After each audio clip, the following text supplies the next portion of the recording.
শ্যামল দা এই দুটো রাখো না।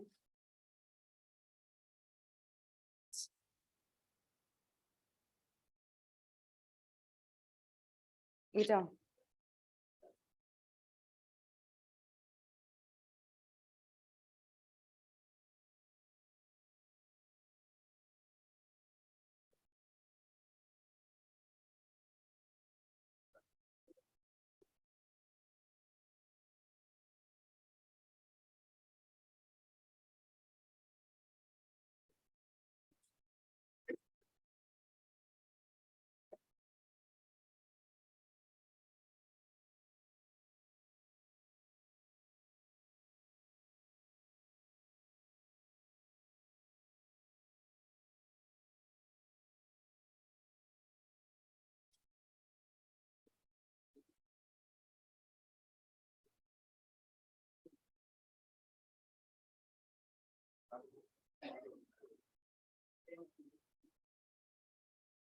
Very good morning, ladies and gentlemen. We are about to commence our second edition of the 5th Globalized Education Forum. It gives me great pleasure to welcome you all to this event. The first edition of this flagship summit was held on 30th November 2022 in New Delhi. As the name Global Education Forum suggests, education, especially in the post-pandemic world, cannot be limited to the local boundaries.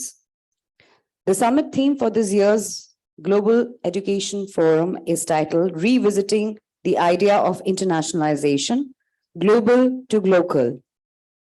The summit will try to highlight effective strategies for internationalization for India, India as a higher education destination for the world, and mapping the trends in internationalization. Discussions and deliberations will revolve around the following discussion points: defining globalization in new normal world, importance of host country in the globalization program, and key takeaways from the first edition, and summing up. Without further ado, we would like to start today's conference.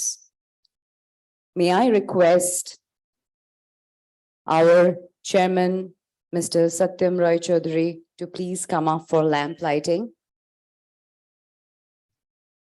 For the auspicious occasion of lamp lighting, may I request our chief guest for today, Honorable Minister of State, Ministry of Education, Government of India, Dr. Subhas Sarkar, to please come up for lamp lighting. May I request Dr. Rajiv Singh, Director General, Indian Chamber of Commerce, to please come up for the lamp lighting ceremony. May I request Professor Dhrubajyoti Chattopadhyay, Vice Chancellor, Assistant Nivedita University, please join for the lamp lighting. Professor Shoykot Mitra, Vice Chancellor, Macau, Kolkata, please join for the lamp lighting. Professor V.N. Rajshekharan Pillai, I'm announcing the names. Kindly, all of the committee members who are present here, please join, as well as the speakers. Professor Shuranjan Das, Dr. Moa Banerjee, Mr. Anirban Aditya, Dr. Maitreya Bhattacharya, Mr. Alok Tibrewal, Mr. Pradeep Agarwal, Professor S.P. Singh,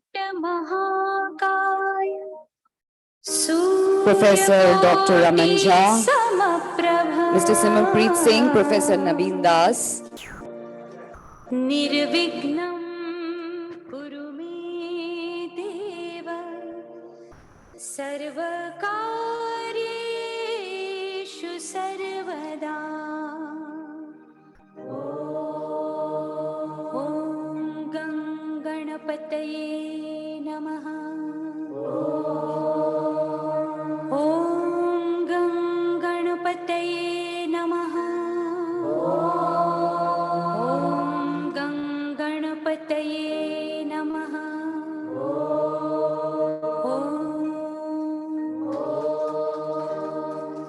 Om Ganganapataye Namo Namah Shri Siddhi Vinayaka Namo Namah Ashtavinayaka Namo Namah Ganapati Bappa Moria Ganganapataye Namo Namah Shri Siddhi Vinayaka Namo Namah Ashtavinayaka Namo Namah Mangalamurti Moria Om Ganganapataye Namo Namah Shri Siddhi Vinayaka Namo Namah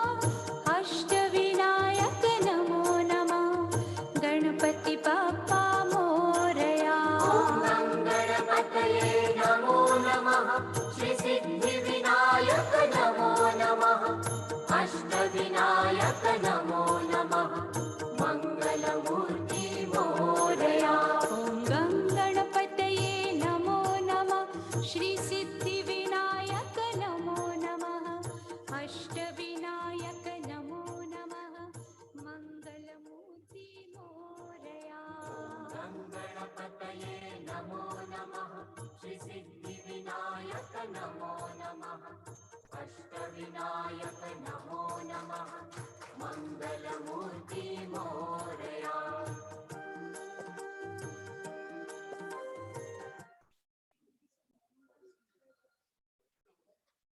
Thank you so much. With this, may I call upon our dignitaries for the inaugural today. May I call upon the stage Mr. Satyam Roy Chaudhary, Chairman, ICC National Expert Committee on Higher Education and Training, and Chancellor, Sister Nivedita University. Sir, please come up on stage for your welcome address. May I request Professor Dubajyoti Chattopadhyay, Vice Chancellor, Sister Nivedita University, to please come up on stage. May I request Honorable Minister and our chief guest for today, Dr. Subhash Sarkar, to please come up on stage. May I request Professor Shaukat Maitra, Vice Chancellor, MAKAUT, Kolkata, to please come up on stage. May I request Dr. Rajiv Singh, Director General, Indian Chamber of Commerce, to please come up on stage.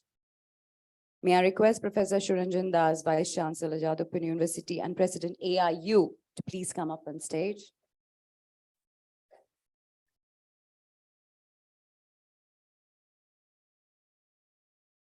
I'd just like to announce all of your speeches are in front of you. May I request Professor Satyam Roy Chaudhary to please deliver the welcome address and begin this summit for today. Thank you.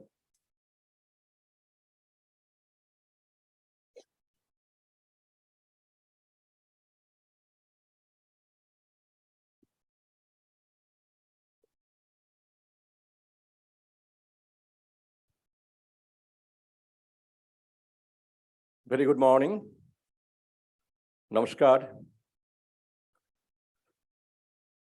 Dr.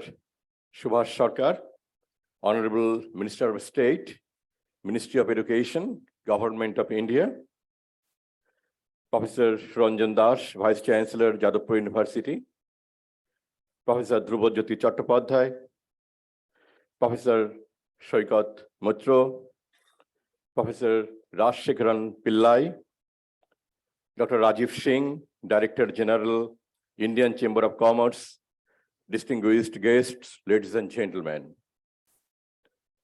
It is my pleasure and honor to welcome you all in this program today. On behalf of Indian Chamber of Commerce, I would like to thank you all for making it convenient to today's program. It gives me immense pleasure and welcoming our chief guest, Dr. Subhash Sarkar, Honorable Minister, and all other dignitaries present here this morning. It is really our privilege and honor to have you all with us in this ICC fifth round of conference.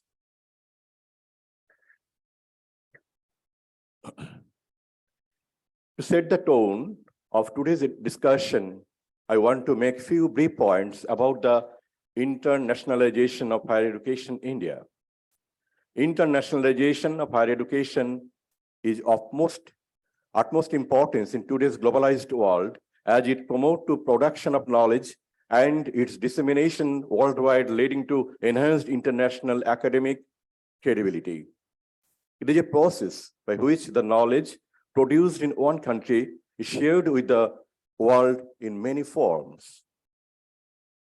It could be in terms of cross-border student flow, faculty exchange, international collaboration in research, partnership, semester exchange, joint or dual degree and training programs.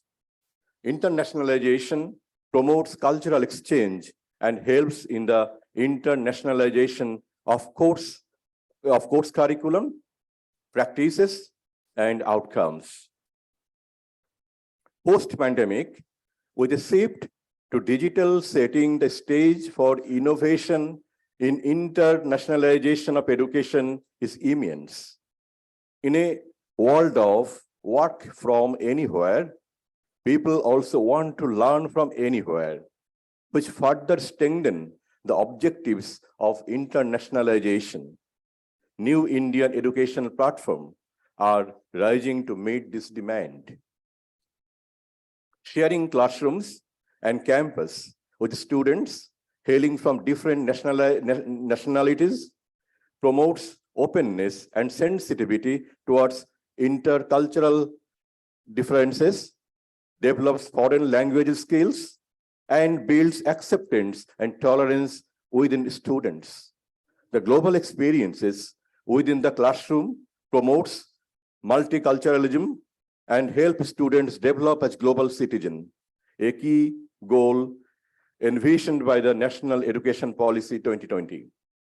Higher education system in India is one of the largest in the world, with over 40 million students enrolled across more than 1,000 universities and 42,000 colleges nationally.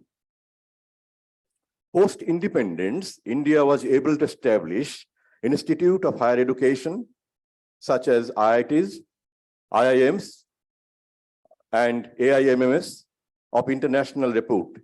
These institutions and many others have played a significant role in the development of higher education ecosystem in India, as much as they played a determining role in developing technocrats, medical professionals, and managerial manpower. Their expertises were not only sought after in India, but across the world. Although Indian education sector is expected to grow over USD 225 billion by 2025. The education ecosystem in India does not feature among the top-notch global education hub that it deserves. The potential for India as a possible global higher education destination can be realized by exploring several countries for improvement, including closing gaps between curriculum and industry needs, increasing focus on research, developing international capabilities, and exploring opportunities for international partnerships. The visionary and progressive NEP 2020 promises major investment in higher education and significant improvement in India's top universities with an emphasis on internationalization. Internationalization of India's higher education sector is crucial to the development of its overall higher education system. The higher education ecosystem in India must focus on building an accessible, inclusive, research-oriented, and diverse world-class education system. Striving on realize the objective of internationalization, UGC has developed guidelines for internationalization of higher education, which will encourage our higher education institution to explore innovative areas of cooperation in the fields of education and research and contribute to the fulfilling the aspiration of New India. In order to promote internationalization at home, the government of India has been actively forming guidelines to increase the number of inbound system from other countries to India and to take measures to retain outbound students in India by providing affordable quality education at home and thereby saving a large amount of foreign exchange of our country. In this backdrop, Indian Chamber of Commerce organizing the 5th Global Education Forum with the theme of increased global awareness and interconnectedness towards attaining higher international standards in the quality of higher education and shaping the next generation of learners to be true global citizens. The forum will scrutinize the scope, challenges, as well as the best practices of the National Education Policy 2020, which was brought to the forefront of a mindful approach to education. With these few words, I once again welcome all our eminent guests and speakers and look forward to fruitful deliberation and interaction. Thank you and Jai Hind.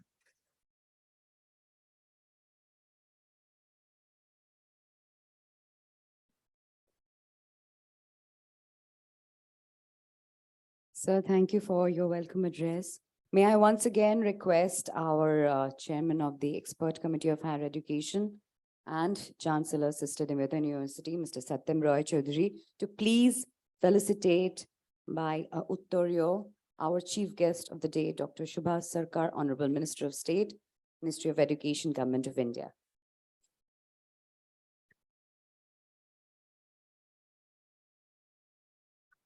If you can have a round of applause, the day will be brighter.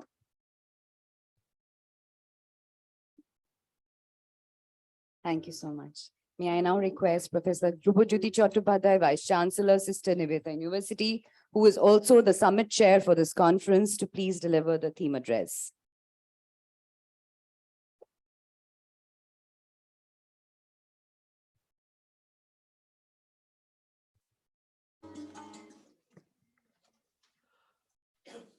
A very good morning to everybody. Today is a very auspicious day. We are having this Makar Sankranti today. So happy Makar Sankranti to everybody. And when we are starting this very important program, the flagship program of Indian Chamber of Commerce,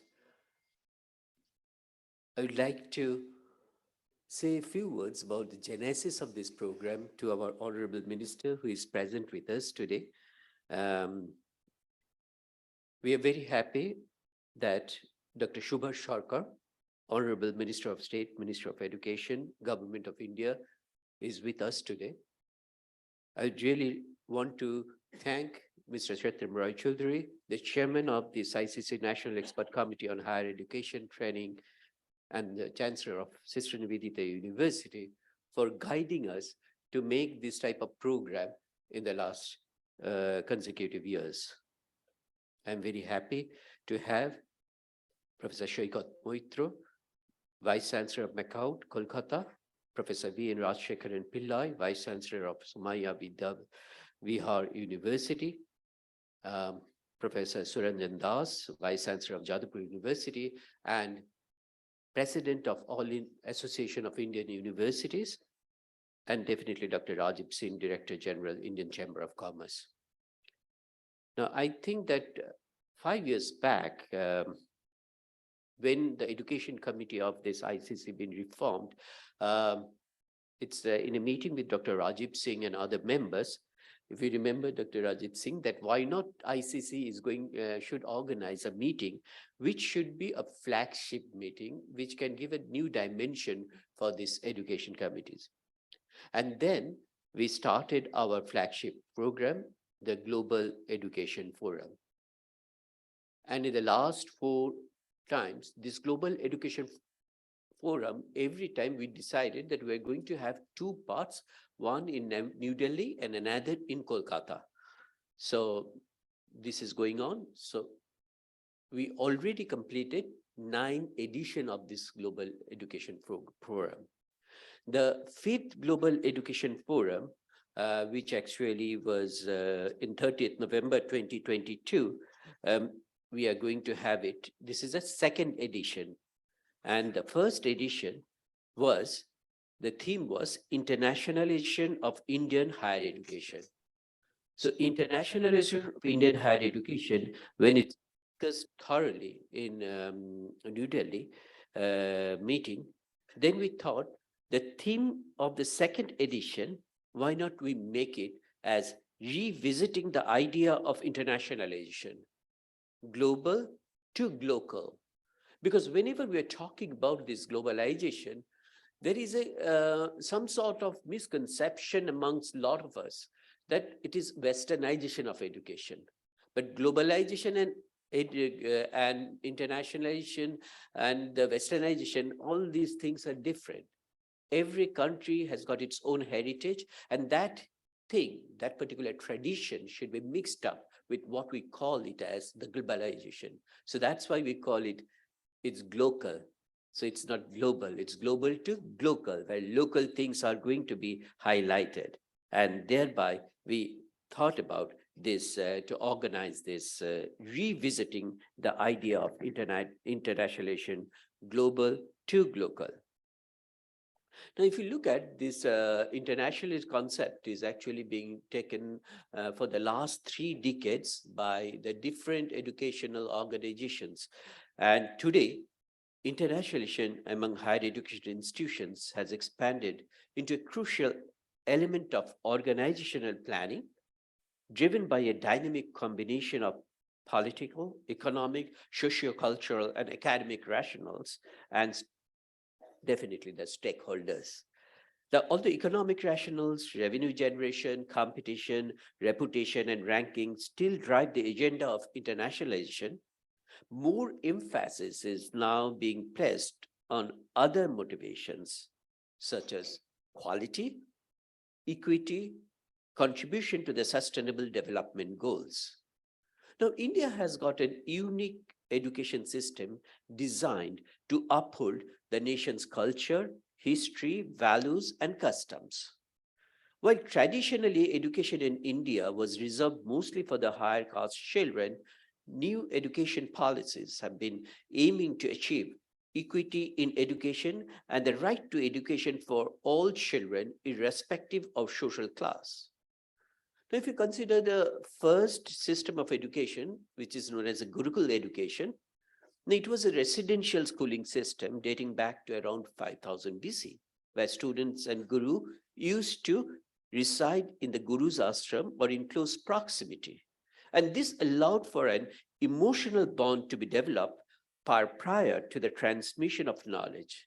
And the mode of communication was the ancient Sanskrit language.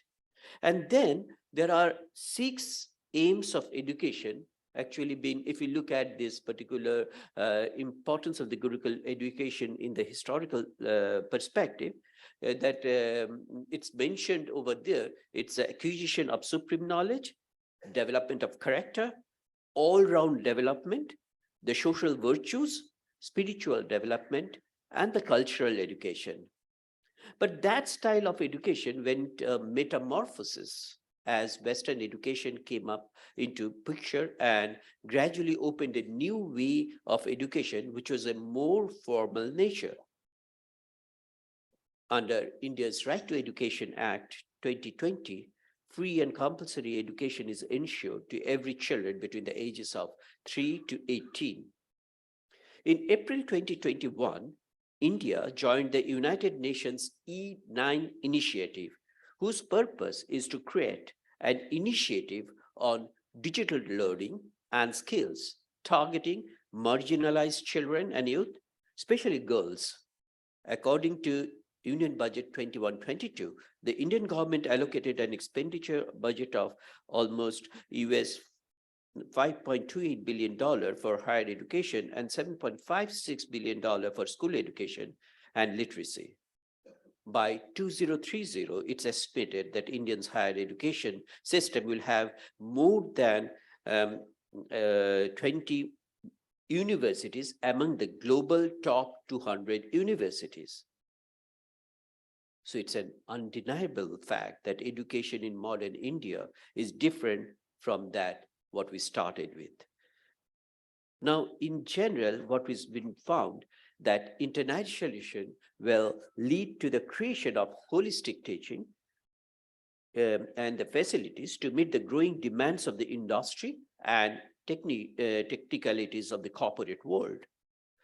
The policy advocates horizontals and vertical linkage of Indian universities with foreign educational institutions and promotes integration in terms of curricular design, exchange of faculty, students, and research so that India can emerge as a popular destination for international students and a knowledge economy.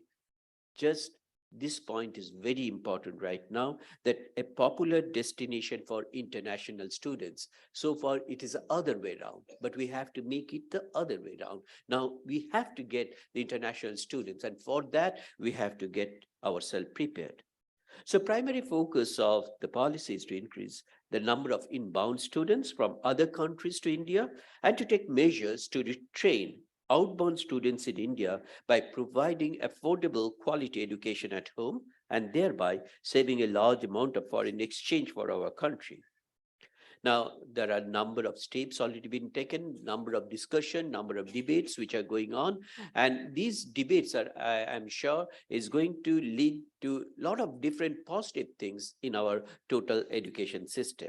And with this, I just wanted to thank all the speakers and who are going to be, as panel discussion in the panel discussions, and all of you who are present over here, that we are really very much interested to have the questions and other things from yourself. And if it could be given to the ICC representative over here, so that at the end of the meeting, we can actually have an open forum where we can discuss about those questions also.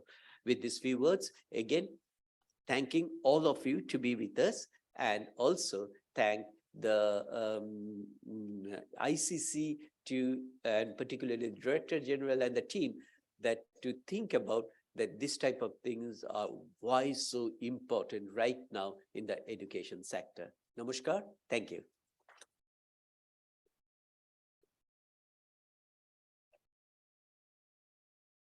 Thank you, Professor Chattopadhyay, for the theme address. May I now request Professor Shoikat Moitro, Vice Chancellor, Maulana Abul Kalam University, to please deliver his address.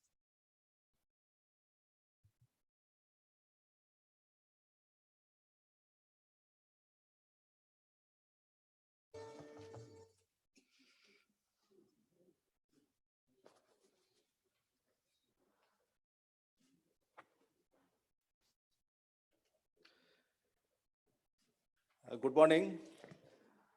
The dignitaries who are present at the dais with me, Honorable Minister of State, Minister of Education, Dr. Subhash Sarkar, Mr. Sattam Rai Chaudhuri, Chairman of ICC National Expert Committee on Higher Education, Professor Suranjan Das, Honorable Vice Chancellor of Jadavpur University, Professor Rajsekhar Pillai, Honorable Vice Chancellor of Somaiya Vidyavihar University, Dr. Rajiv Singh, Director General of Indian Chamber of Commerce, Professor Dhrubajyoti Chattopadhyay, Honorable Vice Chancellor of Sister Nivedita University, and all these personalities from educations, industries, and other backgrounds present at this auditorium today. Today, the theme is revisiting the idea of internationalization from global to local. To say this, this has many facets and dimensions, particularly after this pandemic scenario. Now this importance of all these things, internationalization, is being felt in a more prominent manner.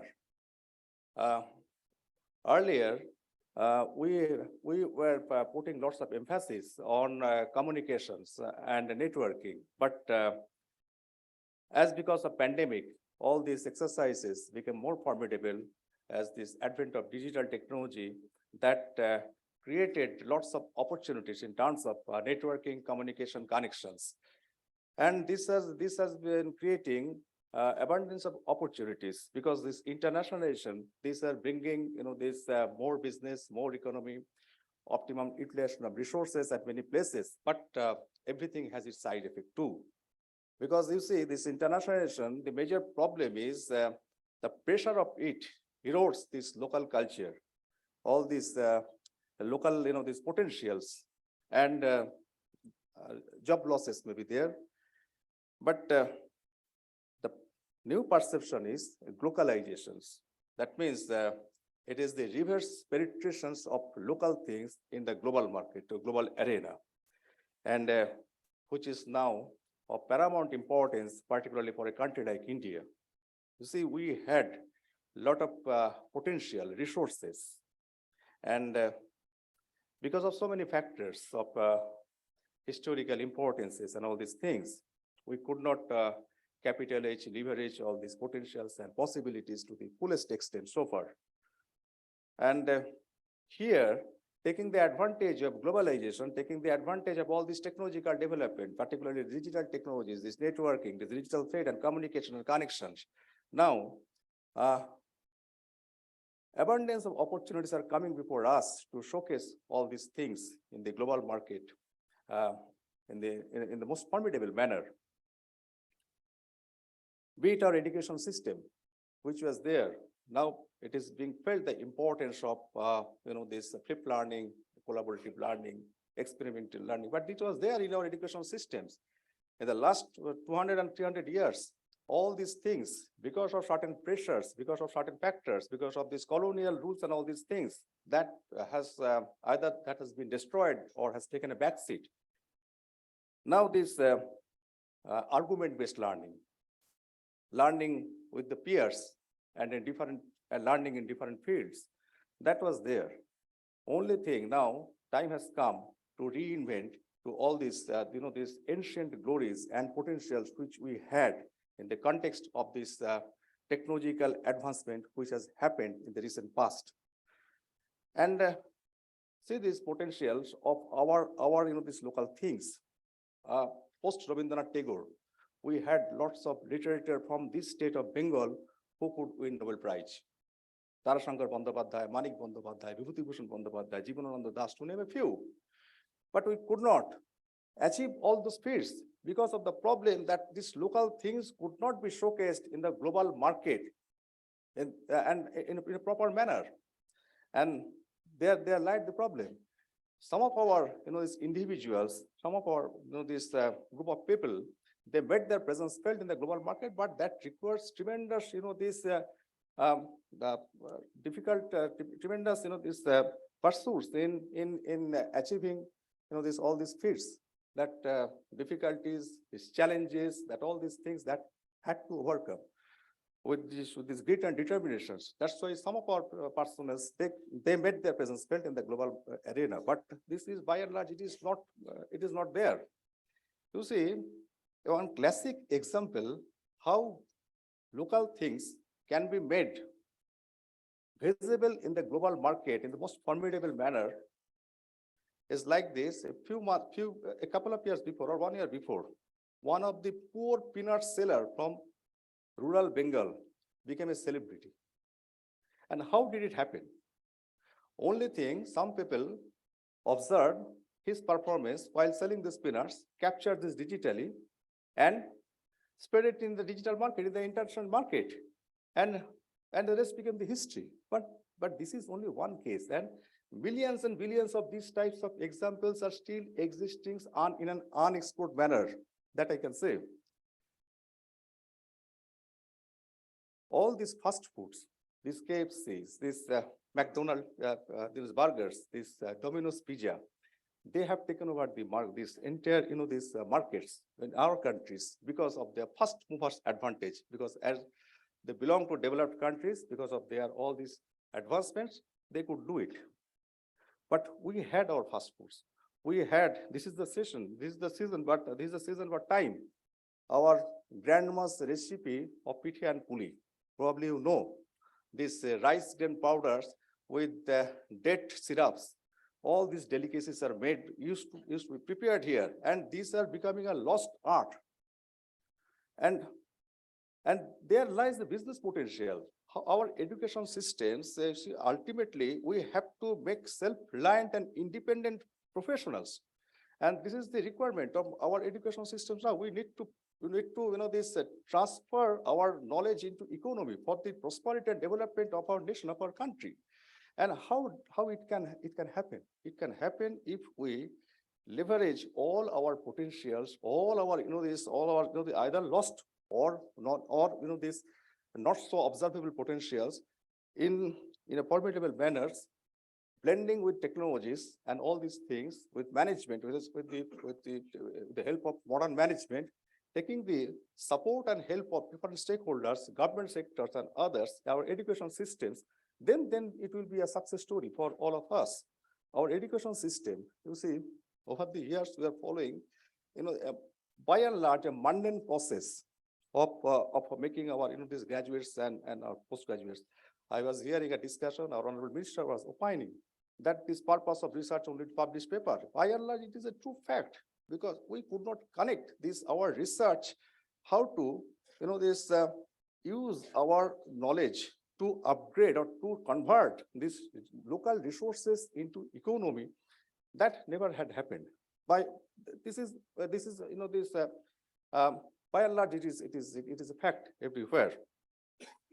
We had so localizations is creating these numbers of opportunities for us, and here we are seeing that if we can take a step in a concerted and coordinated manner, taking the help of the government supports in designing policies, in framing all these regulations, in developing a seamless coordination among the different stakeholders, with the support of our education institution, with the supports of the society and community, our business, chamber of commerces, then these local things, all these local traditional cultures can be promoted. There are plenties and plenties of examples. All these, be it music, be it painting, be it food cuisines and these food delicacies, be it traditional ideas of environment, how to understand the subtlety of the environment with traditional knowledge and wisdom.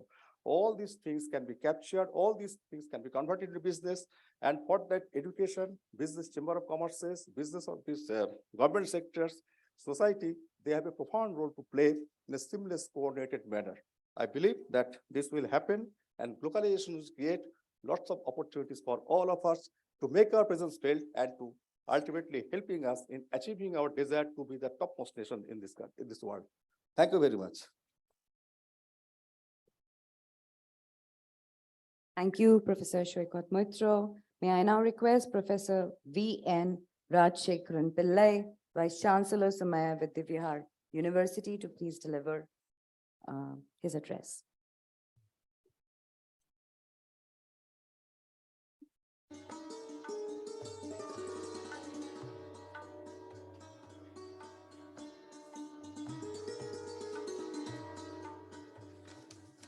Good morning, everybody. Honorable Minister of State, Ministry of Education, Government of India, Dr. Subhash Sarkar, distinguished historian and President of the AIU and Vice Chancellor of Yadavpur University, my good friend, Professor Suranjan Das, Professor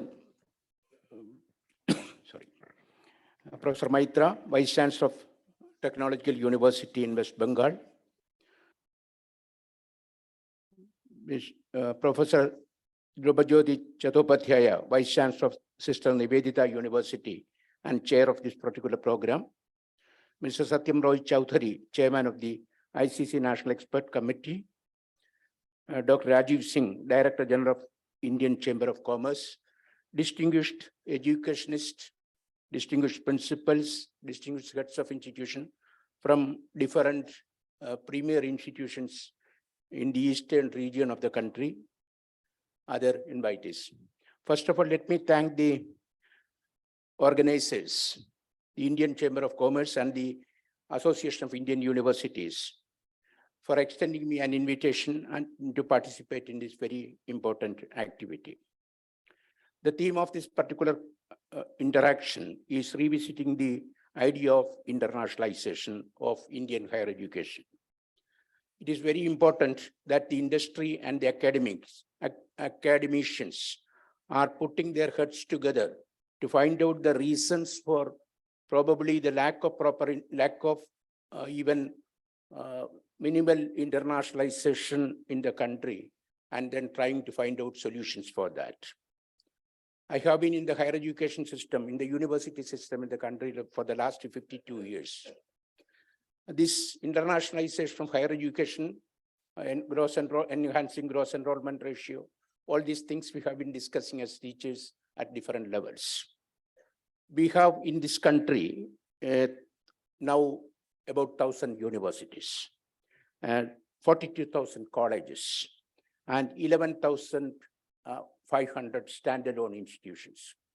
According to the very ambitious progressive national education policy put forward by the government of India, we want all these institutions to become universities by 2035. All these institutions, that is the target before us. It is definitely very important how to achieve it. Yesterday, I was discussing with 141 autonomous colleges in one of the state, Maharashtra, how the autonomous colleges in those state can aspire for university, can become universities.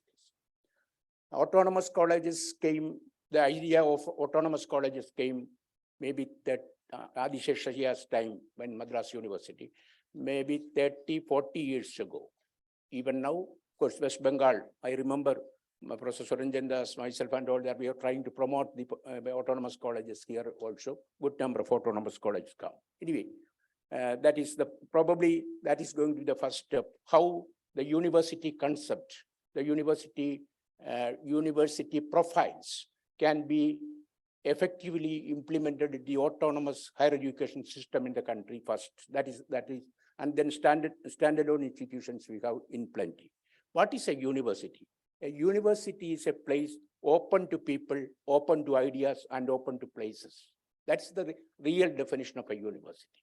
And when that happens, internationalization will happen. We have large number of, very good number of course, not commensurate with our population, very good number of institutions, science and technology institutions, medical institutions, higher education institutions, science education institutions in the country. Good number, starting with the AIMS, then IITs, IIMs, Indian Institute of Science Education and Research, Indian Institute of Science, Bangalore, and there may be a few other institutions under different ministries also, national institutions. They are of world standard, no doubt about it. They are, they are doing essentially the same kind of teaching, same kind of research, same kind of publications as any other university, top university in the world. But in spite of that, why there are not even 1% international students in those institutions? If we examine that particular aspect, probably if we study that particular aspect, we will come to know that we will be able to achieve the ideas, probably implement the internationalization.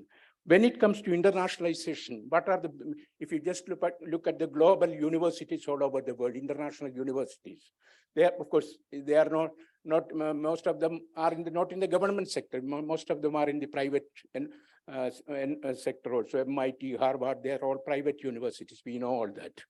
So student mobility is very important. Faculty mobility is very important.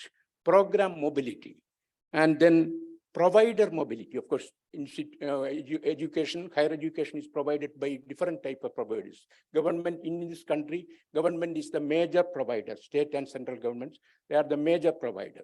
And then, of course, in the philanthropy to some extent. But industry has not come into higher education or research in any significant way in this country. Even if we just look at the endowment of chairs by top industrialists, some of the top industrialists in this country, they are endowing chairs not in India, but in other universities in the world. So industry's involvement in this are very important. So we are talking about universities. Universities are definitely teaching institutions, no doubt about it. And the capacity building of teacher, because we are talking about technology, during the pandemic period, what happened, how much collaboration, all these things happen. But technology cannot teach, only teachers can teach, nobody else. Even to have a good technology applied to our universities, the teacher has to be in the forefront. And therefore, it is very important we should look at the teacher capacity building of the institution. And then, why we are not getting students from, of course, from some of our neighboring countries, we get some students. I think it is around 45,000, 50,000 students we are getting. But our students we are going is almost 6 lakhs, according to the records, but it is much more than that, I know. So 6 lakh students are everyday students. For example, yesterday I was reading a report of the Indian Academy of Sciences, Bangalore. Even the premier, the first college, which was part of the Bangalore University, even that college, they do not get science students, not even one science student in this year. These are all some of the things which are really happening. Why is it happening? The reason is that only when we create knowledge, we can transfer knowledge. What is creation of knowledge? Creation of knowledge is research. It's very important. Creation, and therefore, the individual who are teaching in the institutions, they should be involved in research. The institutions which are going to be what is that committee of the platform of teachers, that has to be the research of the institution should be known to that. And then, of course, NEP is to the Honorable Minister. NEP is now part of the Department of Education only, sir, as of now. NEP, National Education Policy, is promulgated by the Department of Education. And for example, if you just look at premier universities in the world, we talk about MERU, for example, multi-education research universities. What a university, I mentioned everything which is under the sun should be there in a university. Our Calcutta University, Mumbai University, Banaras University, Madras University, they were all seats of learning. Whatever human thinking is there, it is part of the university education. And we have bifurcated this education, higher education like anything, technology. Now we want to bring back all the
But with the NEP 2020, internationalization of Indian higher education is receiving a new booster and a concrete shape.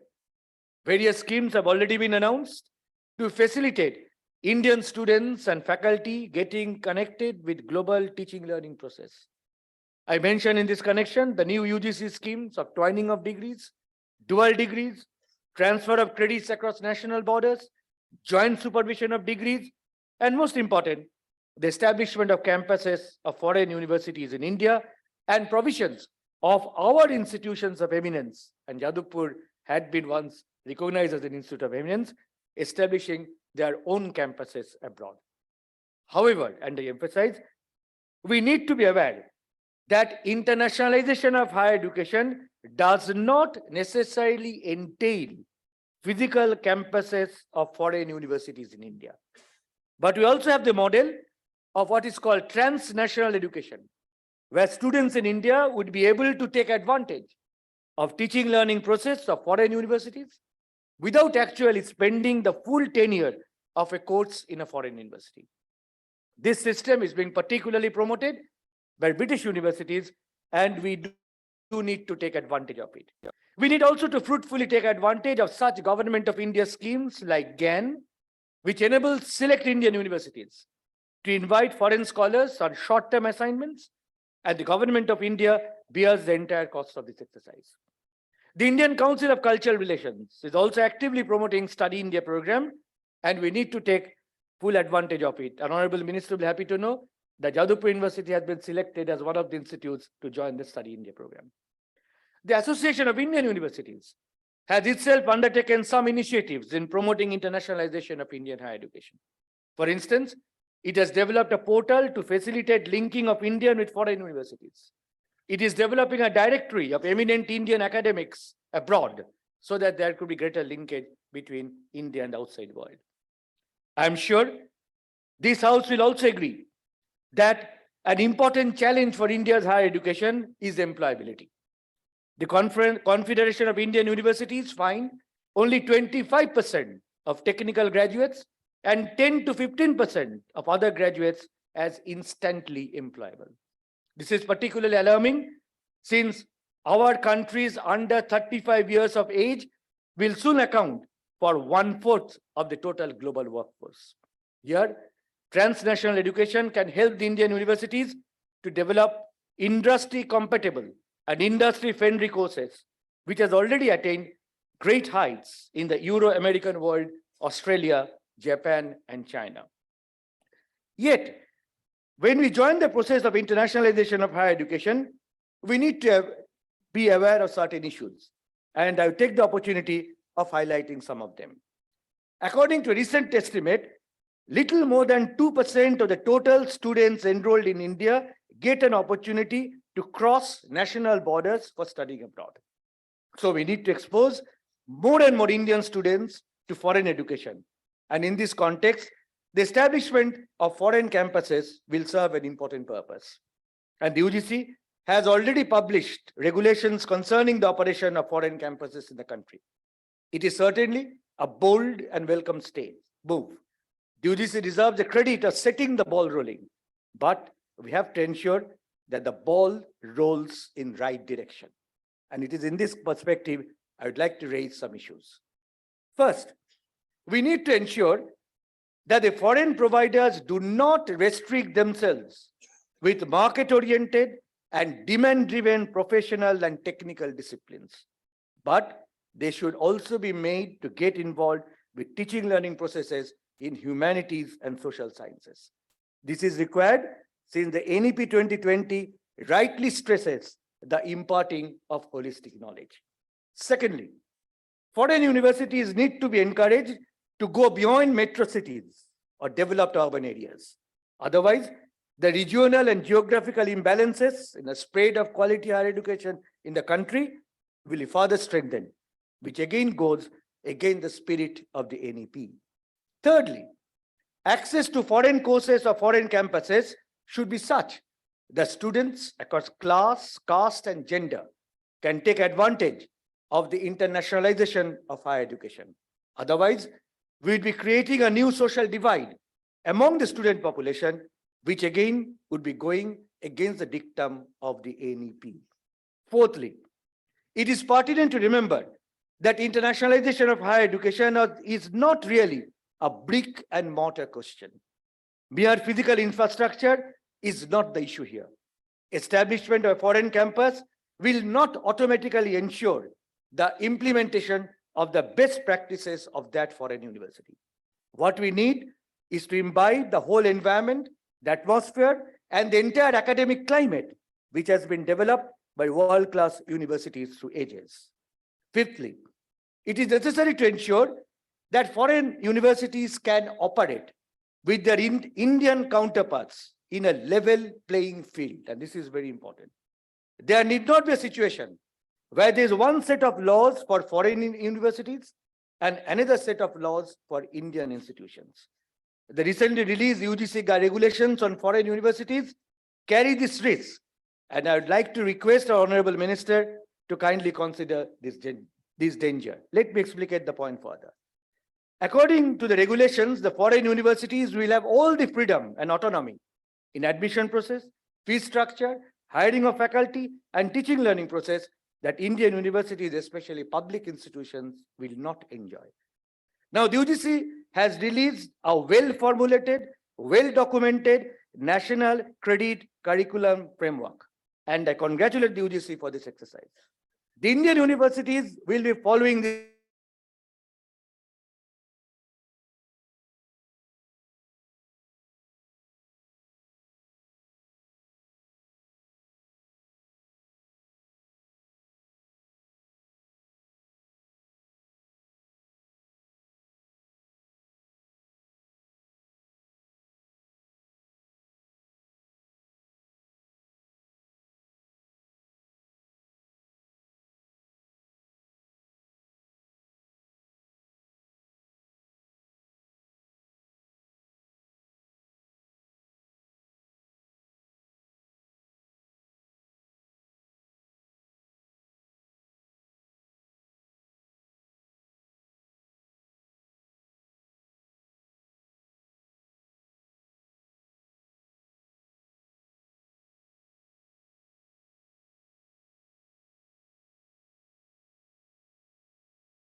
On the dais,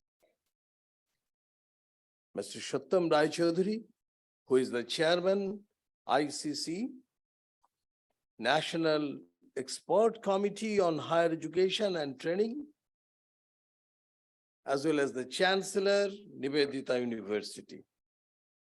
Professor Dhrubajyoti Chattopadhyay, Vice Chancellor, Sister Nivedita University. Should I go to that?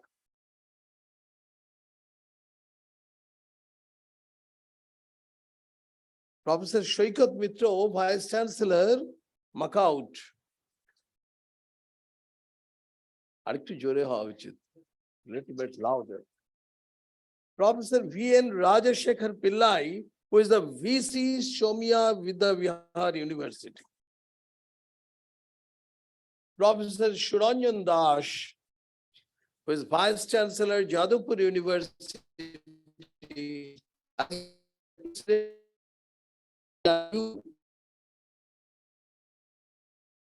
All stars, that is it. Now this auditorium is like galaxy of stars, all educators, VCs, and distinguished friends, as well as the friends from the media.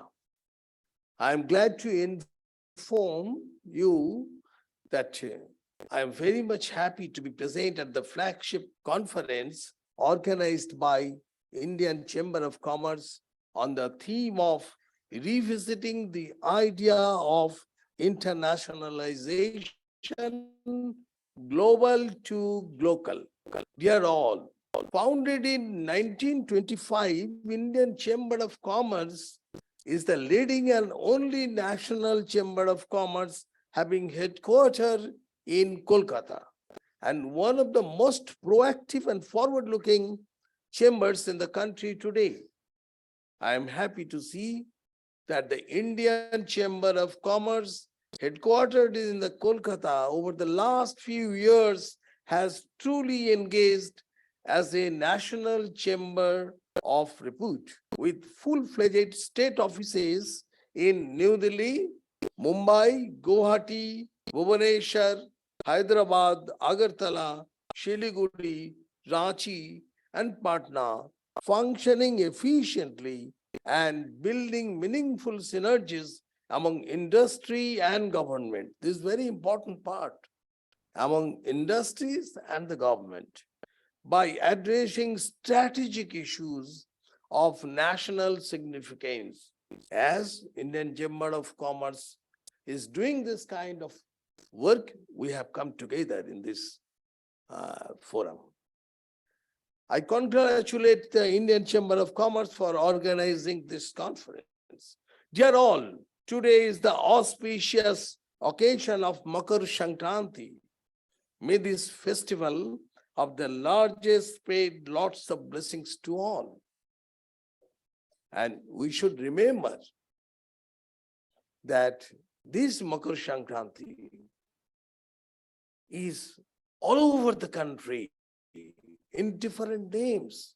And this year also, UGC has also sent to the all universities to educate our teachers and educators under the umbrella of Ek Bharat, Shrestha Bharat. I would like to start by saying that 2023 is a crucial and significant year for India. This year, India has assumed the presidency of G20. So I would urge you all to celebrate the unification of mankind led by India with great enthusiasm. I would like to start my speech by sharing a sloka with you all. Vidyan prashashyate loke vidwan sarvatra gauravam. Vidya labhate sharvo vidya sarvatra pujyate. It means that knowledge is extolled by everyone. Knowledge is considered great everywhere, and one can achieve everything Again, I am telling, one can achieve everything with the help of knowledge. And a knowledgeable person is respected everywhere.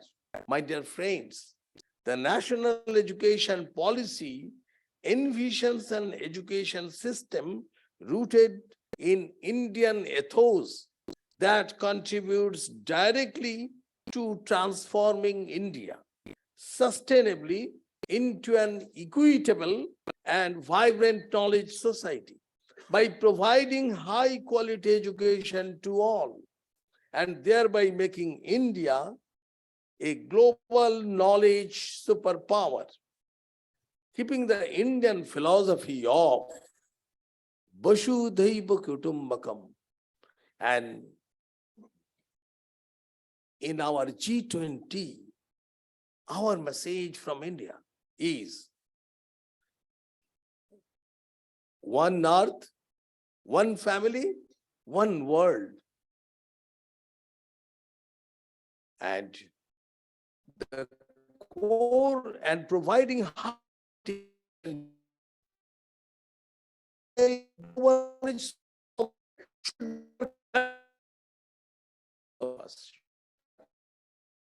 we have a long history of teaching and learning, and some of the milestone institution of learning in ancient India were the name of those already told by our previous speakers. These are Takshashila, Nalanda, Vallavi, Pushpagiri, Bihara, Udantapuri, Vikramashila, Somapura, Mahavihara, Vikrampur Bihara, Jagaddala, Mahavihara, and many, many, many more. Let me talk about Vallavi Vidyapith. It was founded by the Maitrako dynasty of Saurashtra in 600 AD.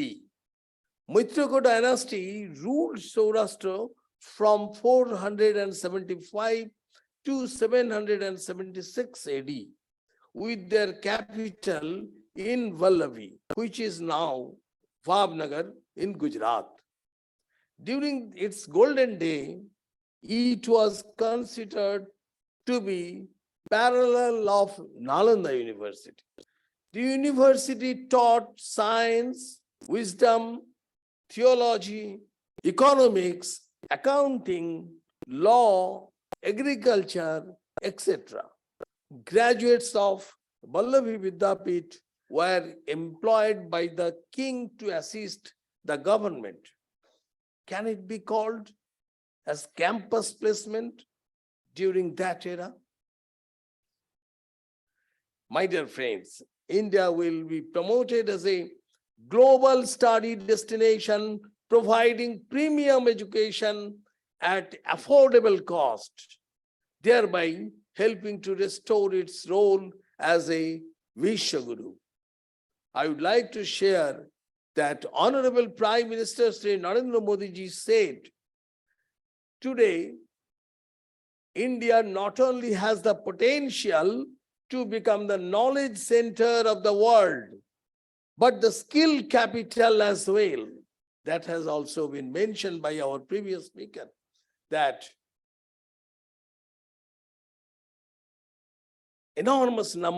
highest number of young people will be in our country. Today, India has a large number of capable youth. Our youth have skills, values, and the necessary passion and honesty to work. This skill capital of India can become the engine of development of the world. Dear all, internationalization of higher education promotes sharing of best academic and research practices through interaction between diverse education system and helps in developing global citizens through mobility of students and scholars. It aims to provide global exposure to students, internationalization at home, multidisciplinary education with an internationally relevant curriculum and enhance employability. It will also attract foreign students and improve the standing of Indian universities, as internationalization is an important parameter in ranking. In modern times, globalization has been one of the most transformative forces. It has altered every conceivable aspect of our lives, including higher education. Accelerated rate of globalization has brought back the focus on internationalization of higher education a bit in a broader way. It has been a catchphrase since amongst the international higher educational community. The policy has focused on moving towards institutional and faculty autonomy, revival and renewal of public investment in higher education, coexistence of public and private higher educational institutions on equitable terms to promote research, credit-based system of curricular composition for different levels of qualifications, and application of enabling technology to plan, design, and deliver the 21st century education. Moving ahead, courses, sir, please. Moving ahead, course and programs in subjects such as Indology, Indian languages, Ayush system of medicines, yoga, arts, music, history, culture, and modern India. Internationally relevant curricula in the science, social sciences, and beyond, meaningful opportunities for social engagement, quality residential facilities, and on-campus support, etc. will be fostered to attain this goal of global quality standards, attract greater numbers of international students, and achieve the goal of internationalization at home. In this line, an international students office, actually, in this kind of seminar, all the participants should take the notebooks, should open their pens. Notebooks have been given. I have seen somebody is writing, but somebody is not writing. These type of conferences and seminar have some values, and we have to utilize this value to educate our educators in the institute. That is, an international students office at each higher educational institute hosting foreign students is being set up to coordinate all matters relating to welcoming and supporting students arriving from abroad. Dear friends, research and teaching collaborations and faculty and student exchanges with high quality foreign institutions will be facilitated, and relevant mutually beneficial moves with foreign countries will be facilitated more and more. India is among the highest contributors to students wanting to study in other countries. But as satellite campuses are growing and within the national education policy, international institutions will make India their home, with prestigious Indian institutions are looking to set up offshore campuses. I would also like to highlight that there is a demand for student mobility, not just in the form of outgoing students, but even in the form of incoming students. This is more important. We have to make this path reverse. Now, the statistics is this: 49,000 students come to India and 10 lakh students goes abroad. We should know about the parameters, and we have to exercise our work very hard to make this path reverse. I would also like to highlight that there is a demand for student mobility, not just in the form of outgoing students, but even in the form of incoming students. India is a popular study destination for students from SAARC, Central Asian and African countries. Dear friends, all of this shows that education has become more internationalized, and the demand for quality education goes beyond geographies. My dear friends, our government has taken several key initiatives to streamline the higher education sector and bring it in the requisite reforms. And always mind it, whenever any reforms are being going on in our government, always there is portal, the lakhs and lakhs of suggestion and letter comes. And we people, we should think, we should look at the website whenever this kind of information is coming, and we should think on that. And even after completion, our government is in such a mentality that always we are ready to reform and transform. And always we are ready to get any ideas, but we have to think these ideas in a positive manner. To develop a culture of ranking in India, the Ministry of Education is successfully running the National Institutional Ranking Framework, suited to the local condition, circumstances, and requirements. NIRF has already completed 7 successive years of ranking. The indigenously developed MOOCs platform called SWAYAM is developed to emphasize self-learning and increase access, equity, and quality. In QS 2022 World University Ranking, 35 institutions have featured in the ranking, and 63 higher education institutions have figured in Times Higher Education World University Ranking 2021. Dear all, what is more important, however, it is to focus on the latent potential of many more Indian higher education institutions to do equally well in this ranking.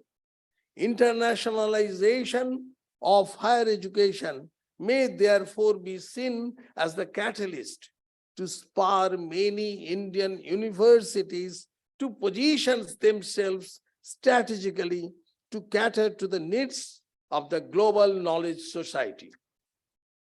I would like to tell a few words.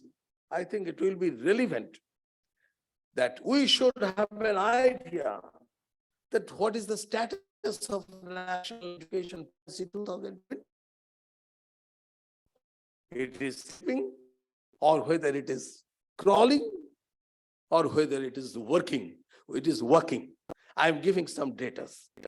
That is, regulation, we should remember in such a way, in 2020, when it was launched, the country was through COVID. Even in the whole of the 21, 22, part of the 22 also. But even during this period, what kind of work has been done? If we come to know, I think we'll be very happy. There is a regulation of Academic Bank of Credit has been issued on 29th July 2021.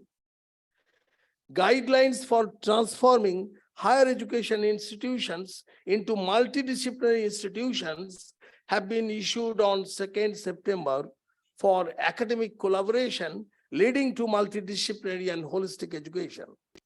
Guidelines have also been issued on 13th April 2022 for pursuing 2 academic programs simultaneously to facilitate multiple pathways for learning involving both formal and non-formal educational modes. Guidelines for multiple entry and exit in academic programs offered on 12 December 2022 has been issued. And yes, guidelines for multiple entry and exit has been issued on 29th July 2021. And curriculum and credit framework, this is curriculum and credit framework, this is also very important. And for undergraduate program issued on 12 December 2022 to facilitate flexible curriculum and credit system. Guidelines for accessibility and standards of higher education institutions and universities has been notified on 12 July 2022. Yes, we are very much worried on the PhD and degree and all other things.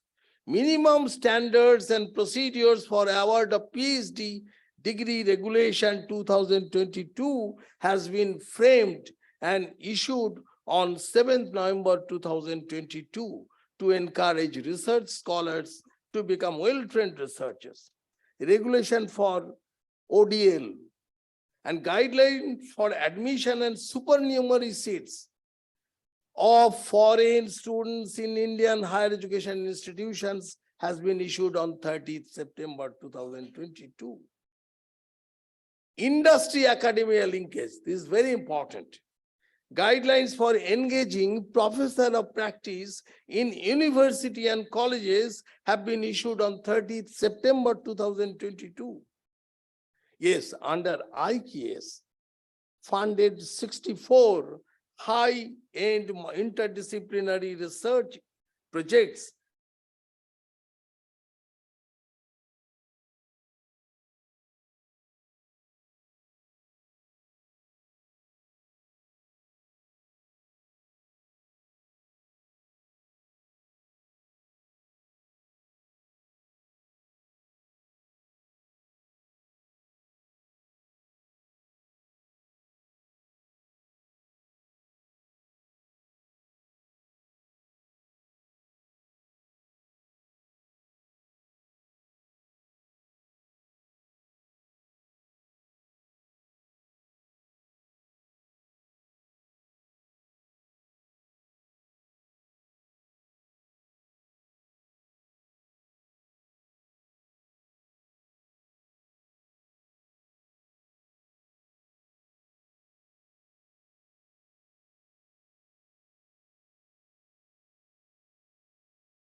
Indian knowledge system, whether other foreign countries will adopt it or not. Yes, India is such a country. We are always ready to accept any better knowledge comes from any other places. But possibly we can see that our Indian knowledge system will be taken by other countries. So, definition or quality of a minister, today I am not telling, but it is such a beautiful. I have tried to find it in different countries' education system. I have asked so many authors. Nobody can give a better definition than that. So many things starting from higher education system. And also in the school education system, we are doing very fast and it needs the participation of all educationists.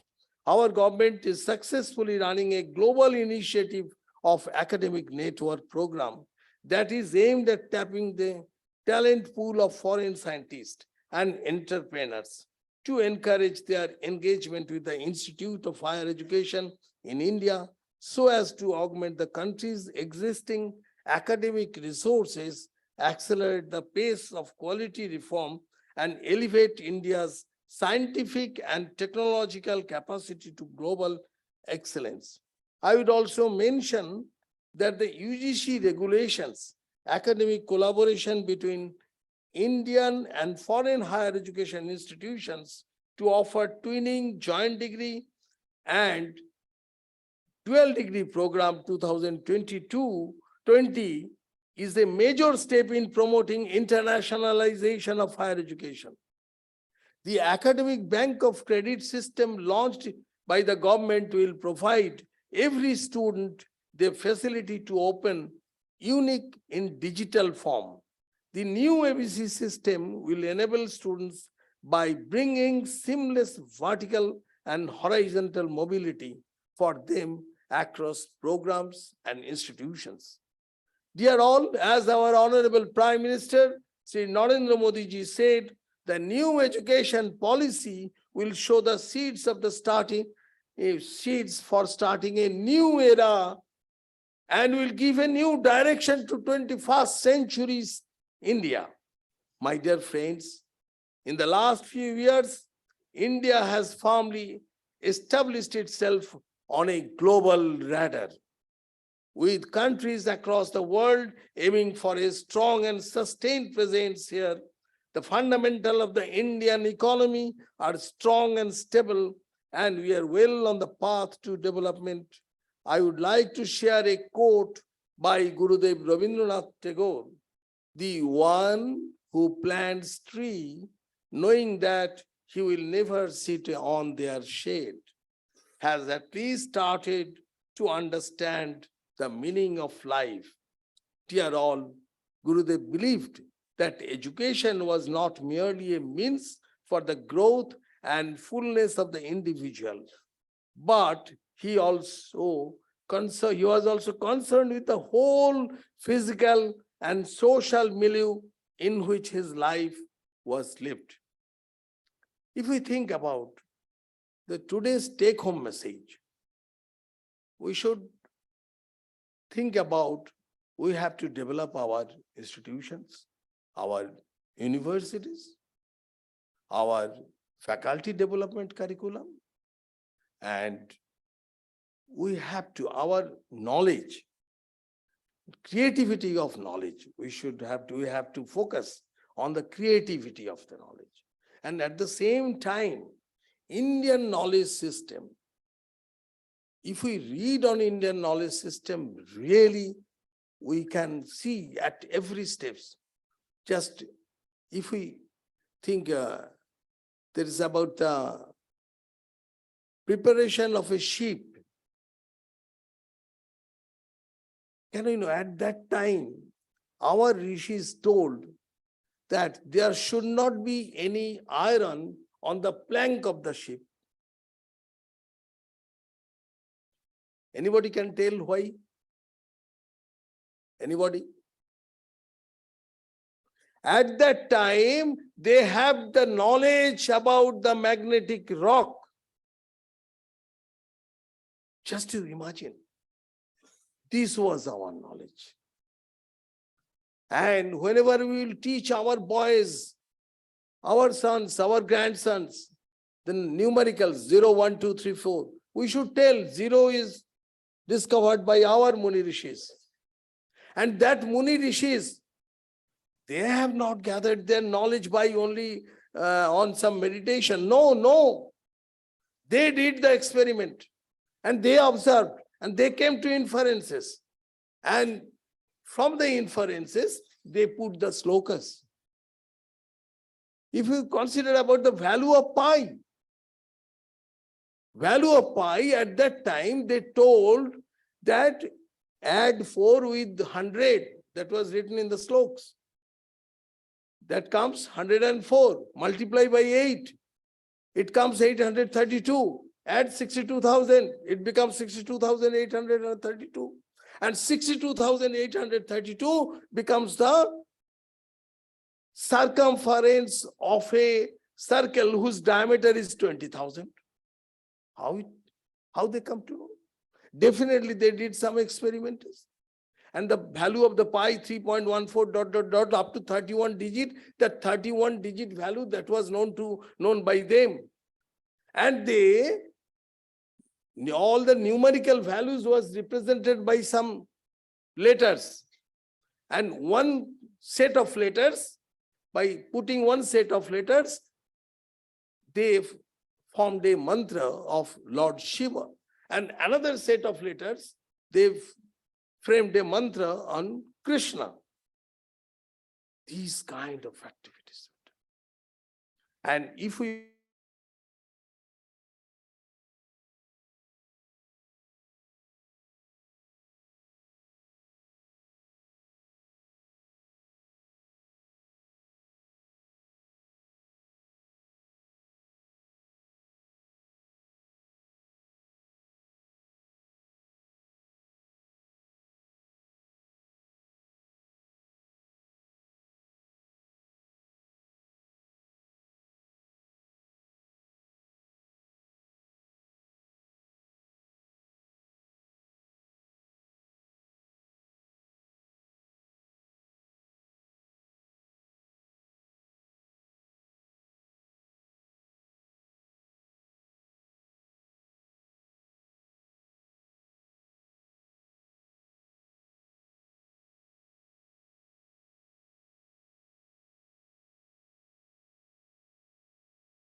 বন্ধ করতে পারবো? I am taking a little bit time.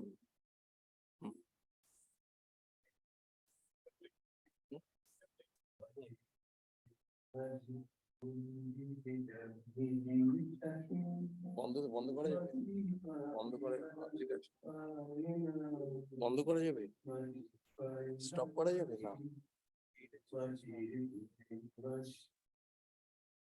হ্যাঁ। You have listened, the water which is surrounded by earth. If you imagine yourself that you are residing on second floor or third floor nearby a tank, and the water is surrounded by an earth. That earth is not getting the water. And that water is our student. And earth is whole society, parents, students, teachers, institutions. Then listen.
It has come back. The boys have come back. after getting knowledge.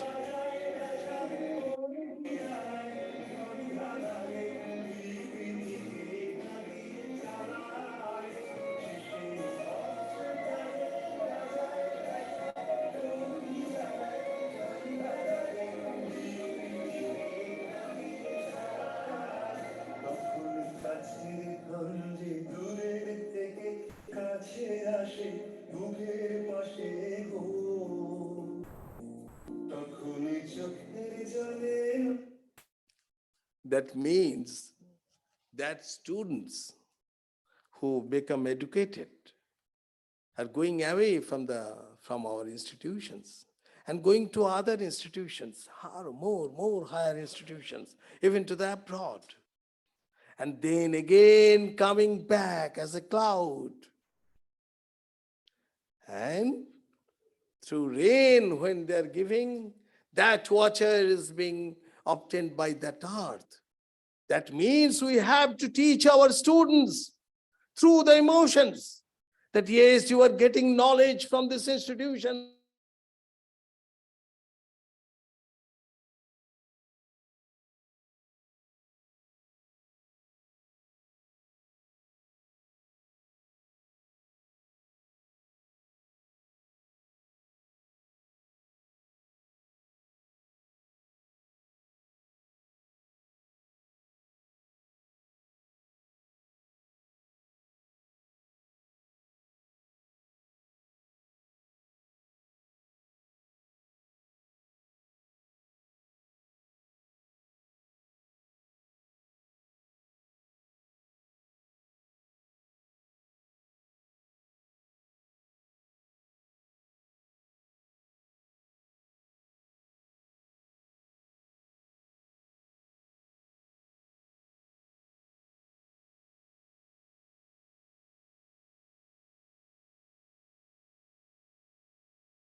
across 23 countries. Think Adamus University. More than 91% placement record. Admissions open. Apply now.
Think Adamus University. More than 91% placement record. Admissions open. Apply now.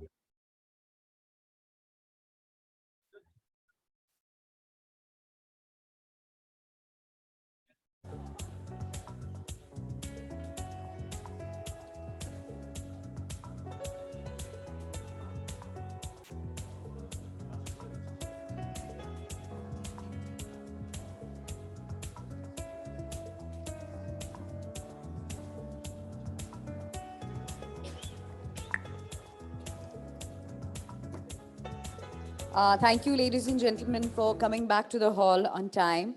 We are extremely behind schedule because of the engaging inaugural session. We are about to start our panel 1, which is on defining globalization in new normal world. May I call upon the session chair, Professor Shoykot Moitro, to come up on the dais? May I call upon Professor V.N. Rajshekharan Pillai to please join us on the dais? Professor S.P. Singh, may I request you to please come up on the dais so that the panel session can begin? Professor Dr. Maitre Bhattacharya, ma'am, can we have you on stage?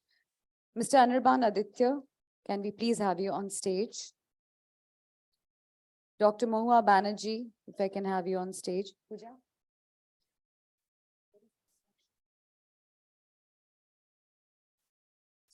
May I request you to please allow me 2 minutes to introduce the dignitaries on stage. Professor Shoykot Moitro, who is the session chair, is also the Vice Chancellor, Makaut Maulana Abul Kalam University, Kolkata. Professor V.N. Rajshekharan Pillai, Vice Chancellor, Somaiya Vidya Vihar University. Professor S.P. Singh, Vice Chancellor, Royal Global University, Assam. Professor Dr. Maitre Bhattacharya, Director, Jagdish Bose National Science Talent Search. Mr. Anirban Aditya, Chairman, Aditya Group. And we have Dr. Mohua Banerjee, Director, IMI, Kolkata. May I request the session chair, Professor Shoykot Moitro, to begin the session. Thank you.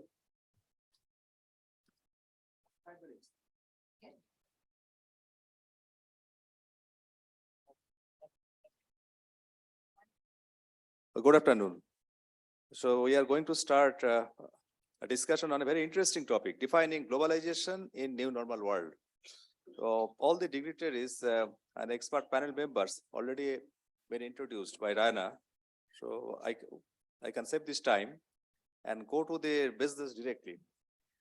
The topic is this defining globalization in new normal world. I would like to invite all these distinguished panelists to share their views first, and then we'll come for a second round, and then we'll invite certain questions if time permits. So let me go to my left side, Dr. Maitri Bhattacharya, to start this session. So she is Director of Jagdish Bose National Science Talent Search. Madam, you can use your hand mic from here also. Yeah. I think initially you talk for 5 to 7 minutes, then we will come again at second round, and then we will have the question answer session. Okay.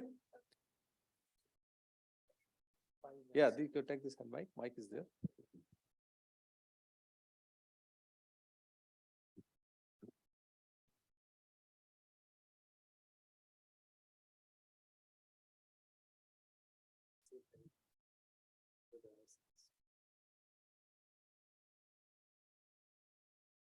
Good afternoon. Good afternoon, the luminaries in the hall, in dais, respectable chairman, Professor Shoykot Moitro, and I can see here so many respectable persons, Professor Shuranjan Das, and all the professors, Professor Rajshekharan Pillai, and so many professors. I'm sorry that I cannot name everyone, but my respects for everyone. Now the question is globalization in education in new normal world. So there are the three buzzwords. One is globalization, Second is new normal. And third, obviously, education. But what is education? We always know that education is the pillar of democracy. So education means education for everyone with their access in clean water, with their access in renewable energy, and everything. So education also gives us knowledge of skills and ethics that has been there in the world, which we learn as it helps to progress further. But what is the condition of education in the world now? 1 in 6 adults on this planet cannot read or write. The number is not very less, 1 in every 6 persons, and 99% of them are in developing world. So in this condition, we will definitely think the new technologies, new ideas, innovation, invention, everything in the perspective of the new normal. So what is the word new normal? Definitely, we have got this word in the perspective of COVID scenario. In COVID, during the post-COVID context, we had the online remote learning. While the term has no definitive meaning, but it has been assumed by many to be a more technology-driven teaching and learning. Impact of teachers, the role of faculty members in this education is now crucial. And definitely in countries like us, where every student don't have the access to internet, to devices, in that condition, new normal is not definitely welcome to everyone. But definitely we have to think of globalization. So what is the globalization and how we can think of it? We have the words that Google. Now everyone can Google, everyone can be Googled. So this is the access to us about globalization, that Yahoo, MSN, Google, all these engine drives give us everyone eureka moments. But is that everything? Definitely not. Globalization is about the interconnectedness of people and business across the world that eventually leads to global cultural, political, and economic integration. The word globalization was definitely not a very old word. It was coined in 1970 when internet, telephone, and definitely from earlier airplane gives us the access to interconnectedness across the international scenario.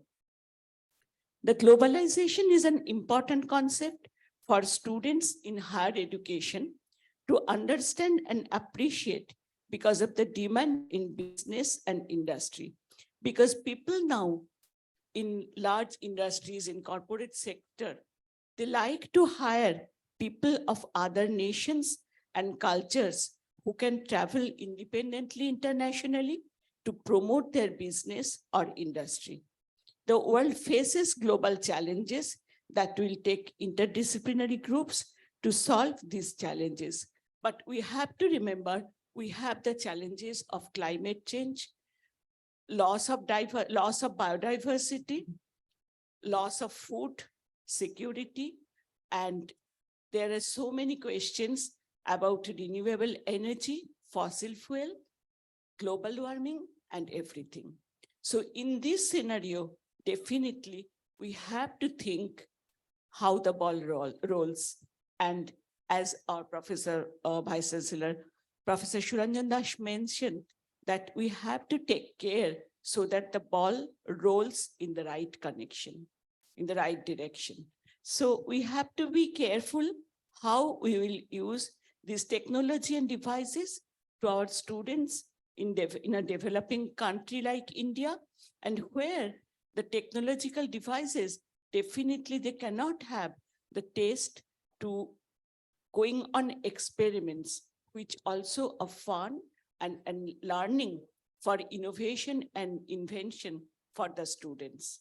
So we have to also think maybe on blended mode, but definitely there must be access to everyone to internet and modern devices. I think I should conclude now. Thank you. Thank you, Professor Maitri Bhattacharya. She highlighted on this access of education, particularly new normal world, as far as this digital access is concerned, and this importance of addressing several issues, global issues like food security, energy, environment through our education systems. And this was a nice discussion, initial discussions. We will come back to you again, but let me go to Professor S.P. Singh, Vice Chancellor, Royal Global University, sitting at my right, to start this discussion further. Thank you so much, respected Chair, other panel members, Galaxy of the Stars, as told by the Honorable Minister, sitting in the audience, fellow Vice Chancellors and dear friends. The topic, if you see the main topic of the seminar is revisiting the idea of internationalization, global to local. And the topic on which this panel is sitting here is basically globalization is in the post-pandemic era or the new normal. So I just wanted to put few points which probably have been already deliberated upon in the last session, introductory session. One is that globalization, if you talk about globalization with respect to the country India, with respect to economics, we started journey in 1991, and a lot of benefits have come from the globalization, and our GER ratio, gross enrollment ratio, at that point of time, it was 6%, has rose down to 27% now. So that globalization has a positive impact on education system. Probably many of us are sitting here working in the private system is outcome of the globalization, which we have started way back in 1991-92. This is about globalization with respect to economy. Now we talk globalization with respect to education. If we talk globalization with respect to education, probably it is a gap between 49,000 versus 10 lakhs. 10 lakhs are going abroad, 49,000 are coming to India. If you talk about 49,000 coming to India, internationalization, out of that, I think maximum number of students, almost 20% of them are from Nepal, followed by Bhutan, Bangladesh, Afghanistan, some from Iran, Iraq, and some from Malaysia. The rest, it is concentrated, 70 to 80% of the students coming to India are concentrated from Southeast Asian countries. And 50% of them are from the SAARC countries.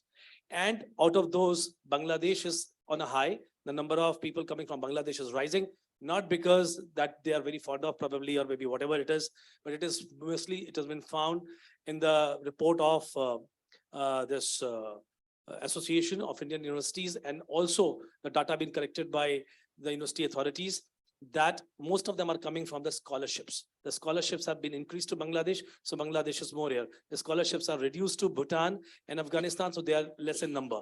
Bhutan also started with 100, now they have 700 schools and colleges. Same way, Malaysia is also having 200 universities out of them. Many of them are under QS 200. So this way they are growing. So number of people coming from there.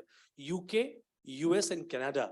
If you talk the number, they are only coming for certificate courses in India, and that is restricted to yoga, philosophy, and some very Indian authentic systems of education. So that number is meager, negligible. So now in that light, we have to see globalization, internationalization, a different perspective. We have a yoga university in this country. We have a Sanskrit, so many Sanskrit universities in this country. We have so many very Indian authentic system, Ayurveda university, this and that. Let us see how many people are going to those people for those kind of education we are talking about, Indian knowledge system.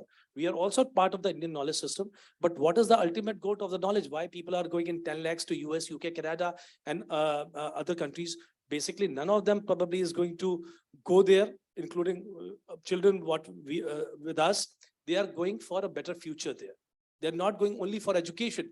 They want to get educated there and want to settle there because of high packages and high system. Let us be very prudent about it and straightforward.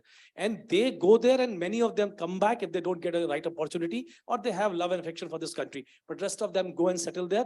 Fortune 500 companies, 55% are Indians, gone out of this country and and contributing there. So, I mean, that is one aspect. Do Indian economies is strengthened enough to bring in people from other countries and give them the job scenario, the unemployment scenario? So it is I mean, nobody's talking about that economic scale and not talking about the type of jobs we are creating. And then finally, because time is less, I'm just skim maybe 100 things in between, coming to the conclusion is what we are trying to do: internationalization, globalization, global and phygital, global by phygital, whatever we are talking about today. Everything is to be seen in two perspectives. That knowledge is for job and commercialization, and knowledge is for knowledge and having a better way of life. Now this whole education system has to change from job oriented and money oriented education and commercialization. I mean, now you see IITs, people are not, okay, you got a job of 1 CR, means this IIT is doing well. If you're getting a job of 50 lakhs, your IT is not doing well. So that kind of mindset has been created in last, but that is not our fault. This is part of globalization, outcome of globalization, outcome of market economy. So market economy versus economy, what we are talking about. So we have to see very seriously that what kind of institution, what kind of internationalization, what kind of global. Otherwise, this will be something, in my opinion, maybe I'm just triggering the point deliberately. Don't think that I'm having some negative way of mind. I'm a very positive person, but I'm just triggering few points to see where and what can be done. A student of a strategy I am, so I believe in a strategy which is actually functional end of the day, not by just saying and doing for everyone and keeping everybody alike and same will not be the system, and that will not proliferate. We have to see university to university, college to college, and a strength to strength, and where what we can do. Just having 25% extra seat in education system for foreign students and getting, maybe there are 3.5 crores people and 25% of them comes around 92 lakhs. Can we accommodate 92 lakhs? And I think was Professor Sunyata was talking about, and requested also for the high class quality, and Minister was also emphasizing upon that. The quality of hostels, the quality of infrastructure, that probably is one of the issues that can be contributed if the education, what we are going to provide is going to be for them, for their, I mean, people are coming here in this country for philosophy and yoga. Once they have already earned a lot, they have riches in their mind, but their mental piece is not there. They are having some divergence from here and there. Then they're coming to India, come to the back Indian knowledge system, so that we can have a better way of living when we have already earned everything and have done everything in life. So these aspects has to be looked into very carefully, because we are educational institution representatives here. We should not believe neither to me, nor to anybody is talking about, and see what is in reality possible. So thank you, Chair. Thank you so much. Thank you very much, Professor Singh. Professor Singh highlighted the difference between outbound and inbound students, the realistic reason behind it, this importance of market economy, consumerisms, which is impacting international relations, this inadequacy of infrastructural facilities and job opportunities at these countries. So very interesting. So next, I would like to move Dr. Mohua Banerjee, Director of IMI Kolkata. Kindly share your views on this particular context defining globalization in new normal world. Thank you, Chairperson, respected panelists, and dear audience. A couple of points, that I want to do with you more on the lines of experience sharing. So we are talking about, the new normal world and internationalization to that context. Complete few examples from my end. So we are in the process of getting international accreditations, because you understand they define the quality of your programs, wherein after you explore research collaboration, student exchange and all that. There has been a dramatic shift. So I'm talking of the likes of AMBA, and our NBA, National Board of Accreditation, is also not too far away, because, the lines they're speaking on almost the same lines. So I just summed up before coming in here today, trends, a few trends that have become the norm and which are a digression from how things were in the erstwhile past. So the 4 C's, critical thinking. So whenever they come in, the visiting expert panel team, they ask us, it's not enough what your students know. It's not about concepts, theories, models, knowledge testing. It's about what are they capable of demonstrating? What do they demonstrate? And how do you define what they demonstrate? So you understand the shift from faculty-centric teaching of knowledge dissemination to student centricity, what they can demonstrate. Next, number two, it's communication. And communication, it's not just verbal or written communication. It's about, we got this feedback from the industry. So we have somebody from the finance area. They're able to draw up the necessary graphs, charts, pivot tables, etc. How do you articulate this when you're going to your leadership team for budgets, etc.? So articulation defined to that extent effectiveness in communication. Next, we're talking collaboration. More so when we are doing student exchange, faculty exchange, research collaboration. So it's about, being able to suggest, being able to negotiate, at the same time take collective intelligence that will give some effective outcomes. And the last C here is definitely creativity. So end of the day, it's all about, and industry is going to echo the similar sentiment. Do you learn from your mistakes? How do you identify and come up with, openness to new ideas, basis your past mistakes, your learnings from the past, etc. So that is ingenuity, that is the creativity part. So if these are the 4 trends, what do faculty, professors, how do they acclimatize to this? I'm not getting into synchronous, asynchronous, blended. I'll just, refer to flipped learning here, because tenets of teaching do not change. But again, think of the transition that the professors, the faculty members have to go through. Because flipped classroom tells you that lecture is not the ultimate usage of classroom time. So it's about the demonstration part. What activities are you engaging with them? And so the rest of it, so what portion are you going to take to out of class learning, give out active learning to students, videos. There we have Coursera, and name is just not for branding purposes, but just for examples here. So you have international courses, international curriculum, you pick, choose. That is where the faculty comes in, because the learning part you're expecting them to do from there, come to the classroom where we're talking application and demonstration, right? So this is the kind of change that we are looking at. And typically, what are the issues faced? There is an elephant in the room, much that we are talking of, new world and the new normal that is happening out here. Distractions, high level of distractions among students, because they are supposed to be independent learners who are self-motivated. So from a classroom context, they're in a remote location where they are on their own. And how do you as faculty within that screen grab their attention span? Because they are exposed to, you must have faced it when, we unceremoniously had to jump onto the online stage, and thereafter we modified. We're still modifying with technology in this hybrid learning. But so students, are they actually there? So the efficacy part of the learning, the dissemination that is being done. Number 2, poor internet. I mean, it's as basic as it goes, but that is a fact, that is a reality. Poor internet connection, and forget only classroom teaching. When we're doing admissions, when we're doing interview processes, when we're doing board meetings, the same thing comes in time and again. Cannot hear, can you repeat, just dropped out from the connection. So these are things that we have to deal with, issues that we just cannot ignore. And again, so I will come up, as DG ICC, he mentioned that we are leaders. So are we going to sit and crib, or are we going to take the next step forward and find some method in the madness? So coming to that, a few readiness steps, that we could suggest out here. For students, they have to be self-directed. There has to be some component of motivation, because bulk of this, in new world learning, everything is there, synchronous, asynchronous, blended, hybrid, plethora of information, courses, international, national, all there. But how much of it are they assimilating? So that component has to be there.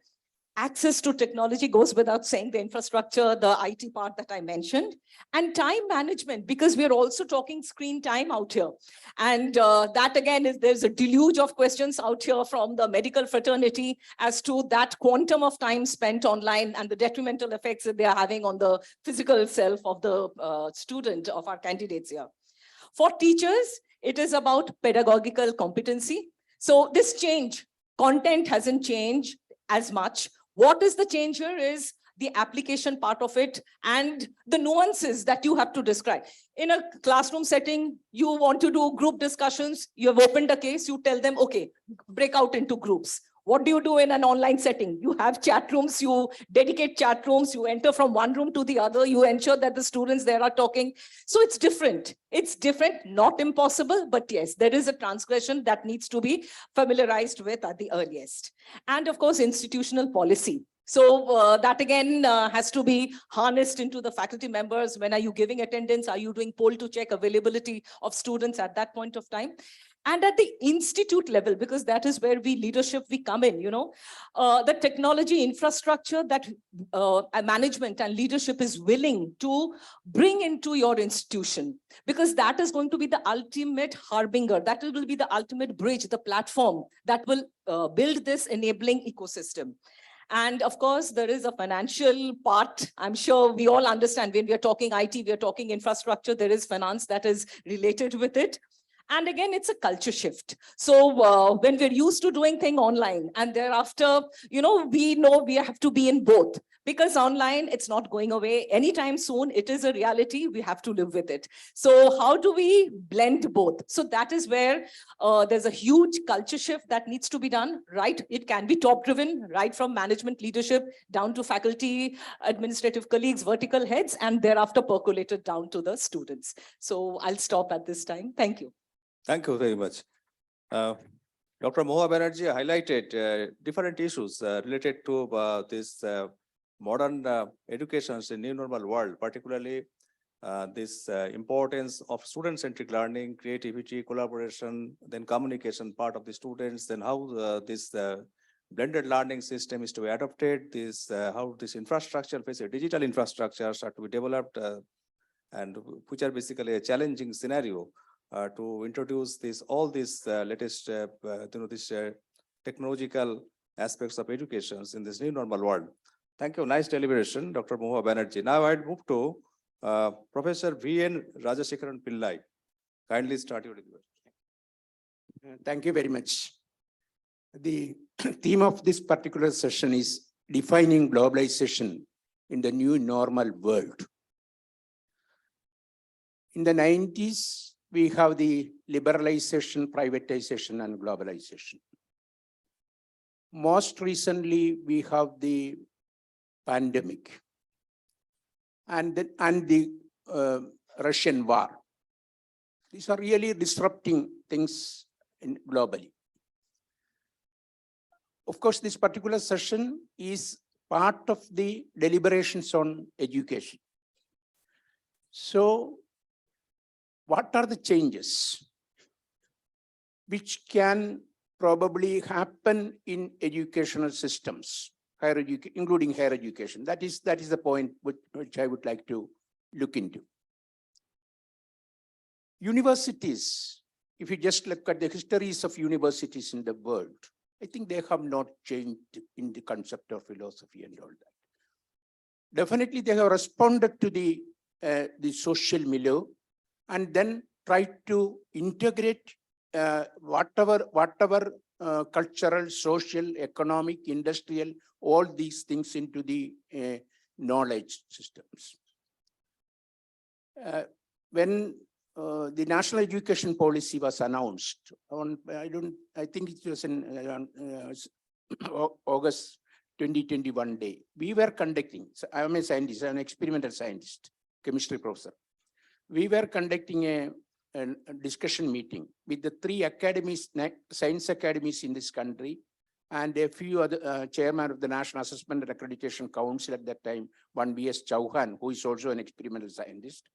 And Kasturi Rangan was the chair of that particular session. It was an online session. On that day, we were wondering what will happen to experimental sciences in this country because of these laboratories are resting, students are not going to the laboratory, research students, all these things are happening. In experimental sense, nothing is happening. The flyer of experiment will lose and all that. That was the discussion. On that day, around 3 o'clock only, Kasturirangan got a call from the Prime Minister of India that we are going to implement the national education policy on that day. It was by coincidence. But then we just looked at this particular aspect again.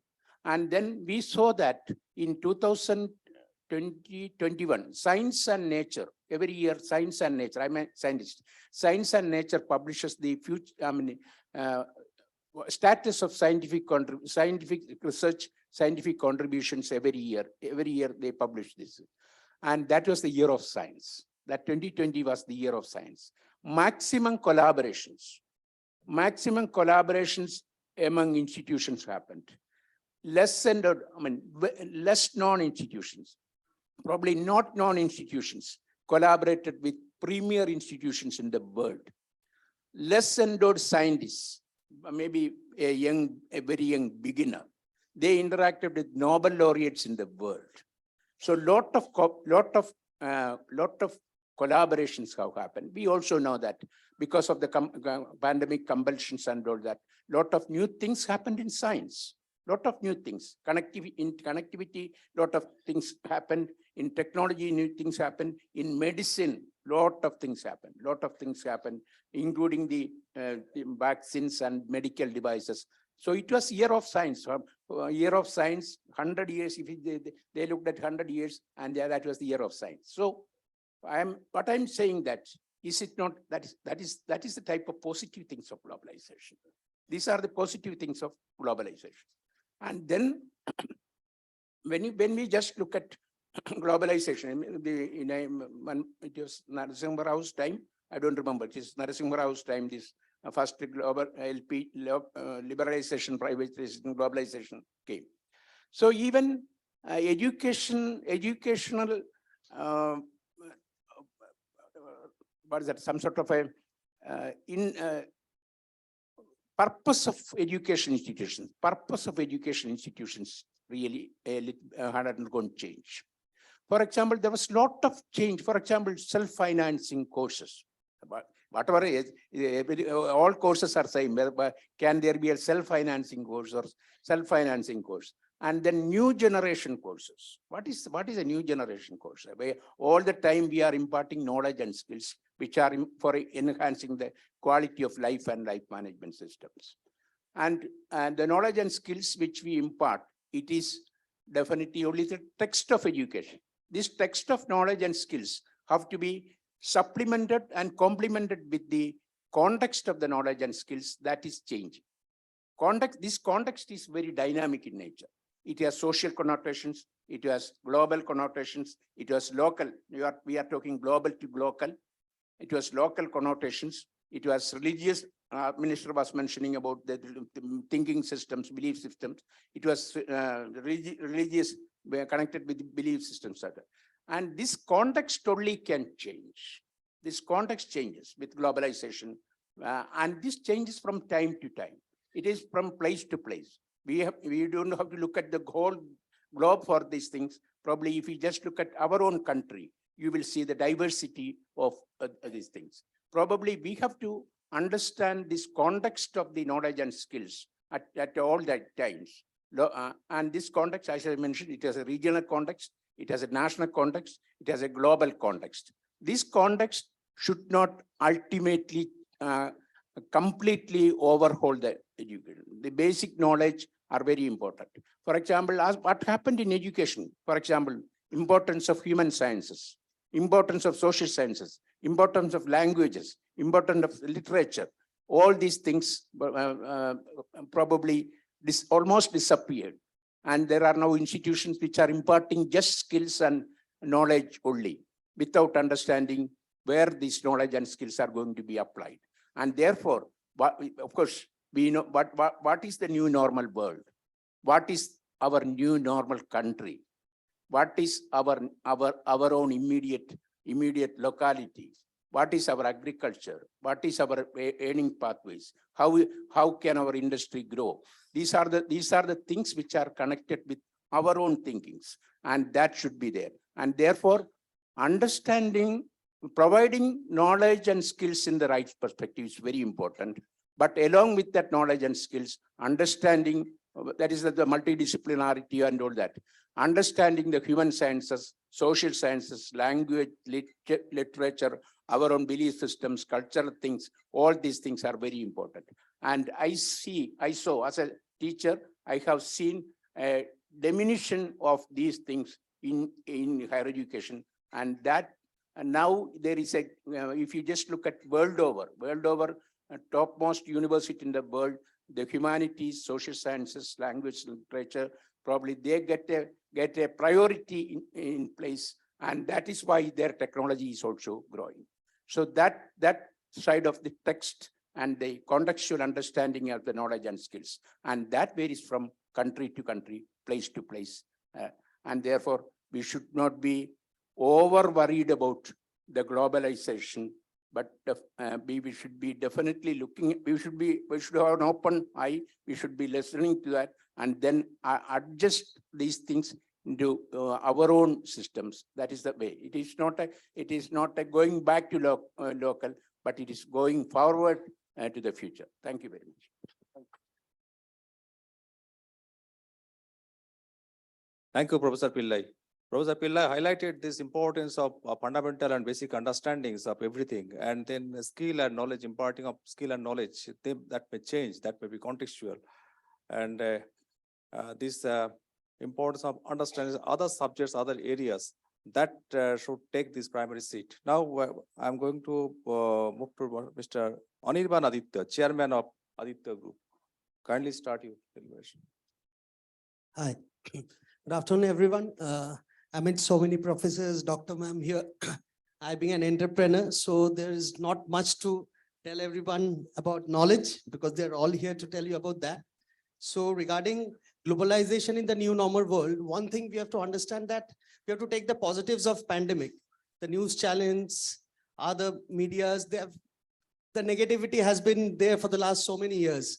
So we should start thinking about the positivities. So globalization is not something that we're discussing today. It is there for so many years. So what has happened post-pandemic or during the pandemic is digital globalization. So I think digital globalization has made things a little easier.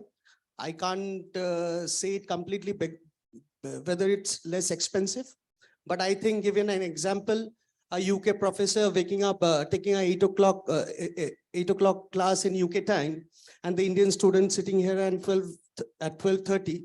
So that is digital globalization.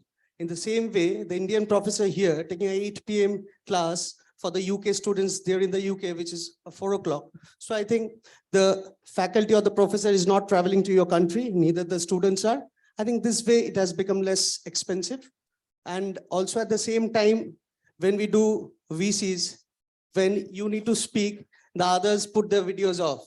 So that way, so the audiobooks has come up. So I think a WhatsApp call or a geo network call and imparting knowledge from one country to another, it's doable. It's doable. It's not something which is not doable.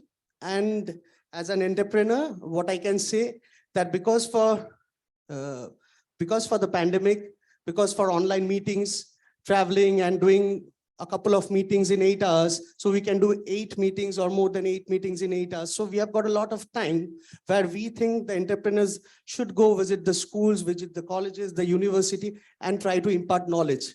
So we have to make sure the Indian students realize the practicality. The practicality is what lacks in India, I think. And because India is much more competitive than any of the other countries because of its population. So I think from school, the students need to learn the practicality of life, which is very important. And we as entrepreneurs, as we go through the practicality of life, should step into the schools and colleges and start imparting some sort of knowledge as the way the professors come to the companies and impart knowledge to the staffs and other employees. So I think there has to be a blend of a lot of things. Global is something very important. Here, a global college can come, the tutor can come, can teach, but at the same time, as we have a huge population out here, we have to make sure the knowledge has been given properly to the locals, and the learning habit coming out of comfort zone is very important for us. And it's not just the universities or the schools coming up here in India only. We can also go there and do the same thing. A class 5 students of our country has a lot of more knowledge than a class 5 student of a USA or a UK. So the teacher from here, when he goes and teaches in the UK school, would demand a lot from that class 5 student, which they can't. So they also need to adapt as what my teacher from India is demanding from me. So there is a blend, and coming out of comfort zone is something which is needed to find out a change. Thank you so much. Thank you, Mr. Aditya. Mr. Aditya basically highlighted this importance of digital technology in a connection of different educational institutes, particularly these learning communities.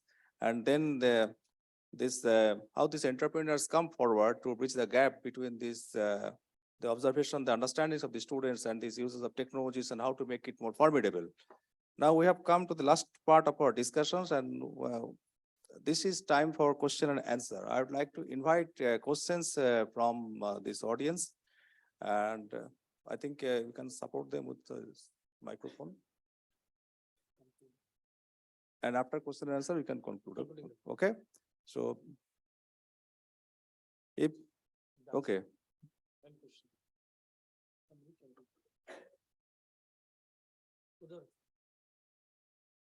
Kindly introduce you and ask your question. Hello.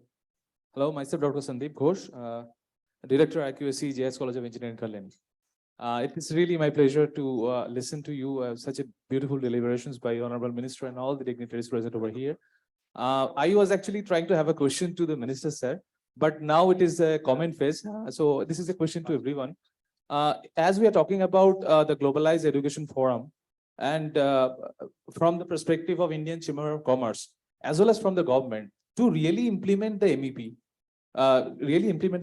really we should, the government should have a portal, right? Which could, No, I actually think you interpret- ask your question. This is your Yeah. opinion. But if Yeah. do you have any specific question is- to ask any of our panel members? Yeah. The question is that, is there a portal where from the institutions can interact with the other institutions abroad, by which we can really make the collaborations easier?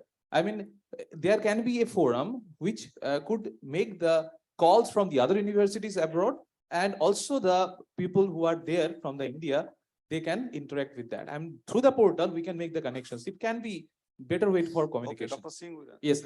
We have a portal with Association of Indian Universities. Yes. That's it. I wanted to say the same. I know.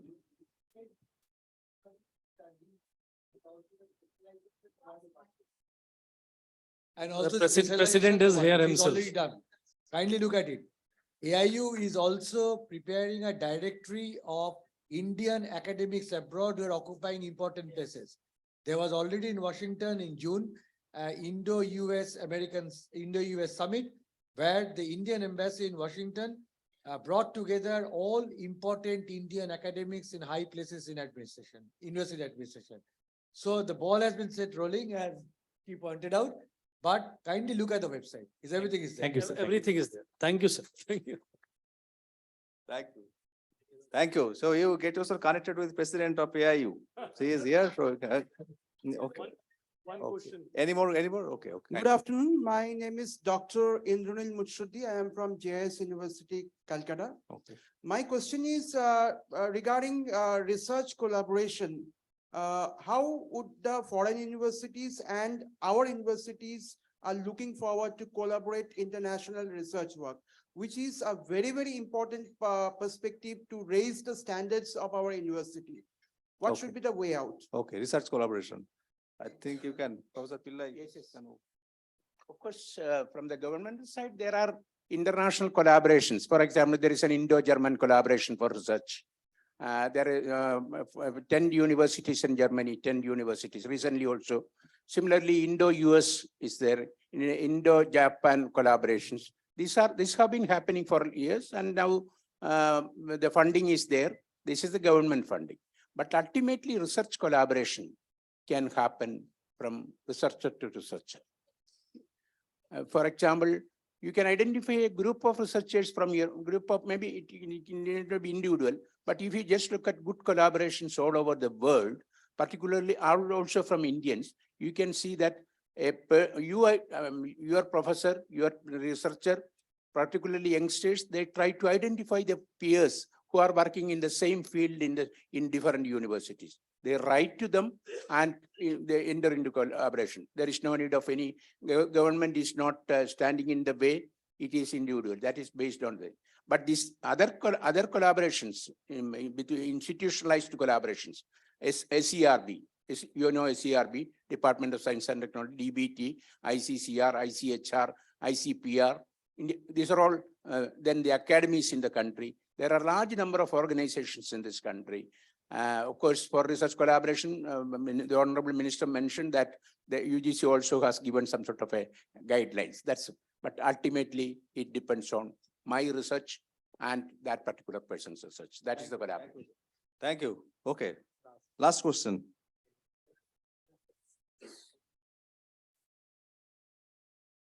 Myself, Professor Debanjan Banerjee, Head of the Department's Media and SHM Knowledge Campus. My question is, Understanding Media, the book written by Marshall McLuhan in the year 1964, he talked about this global village. Now this concept of global village is only possible in a country like India, developing country, to proliferate digital literacy in the rural India, especially in the primary and the secondary sectors.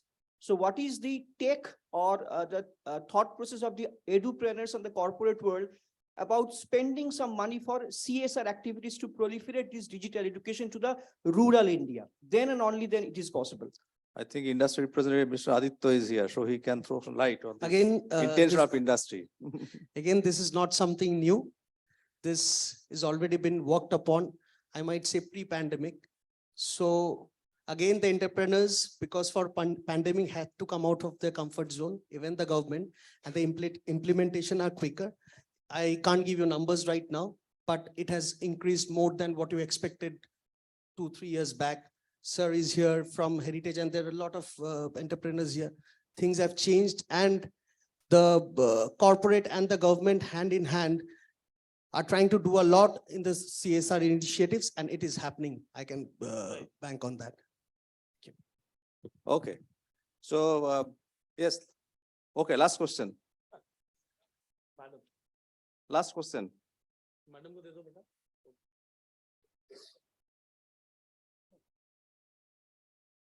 I'm Shefalika Ghosh Samatar from Dr. Sudhi Chandra Surur Institute of Technology and Sports Complex.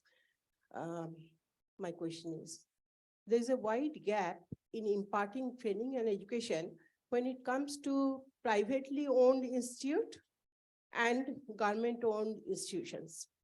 Do you suggest a different strategy of implementation of education and training for the two classes of these institutions?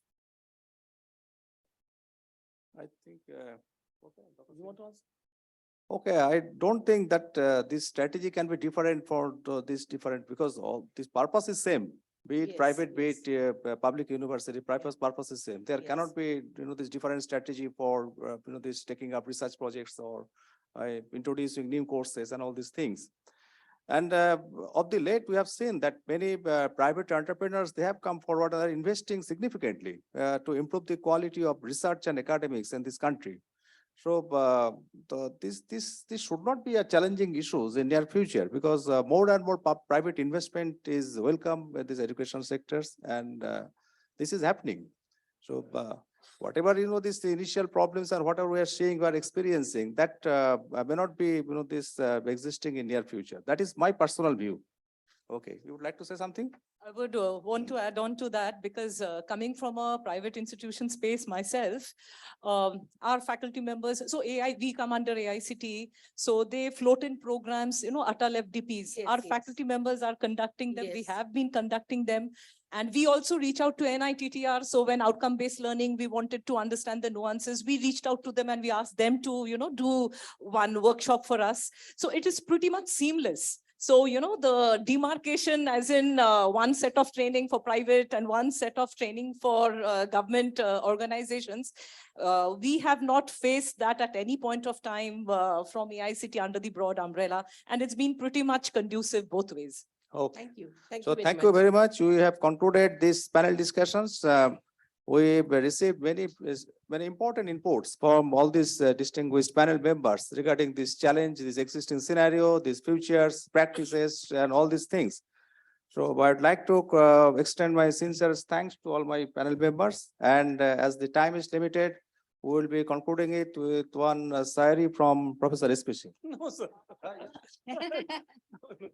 I just wanted to just positive side of like post-pandemic globalization.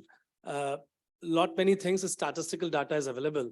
This All India Survey of Higher Education, and recently our chairman of UGC has also concluded that number of institutions providing online education has risen.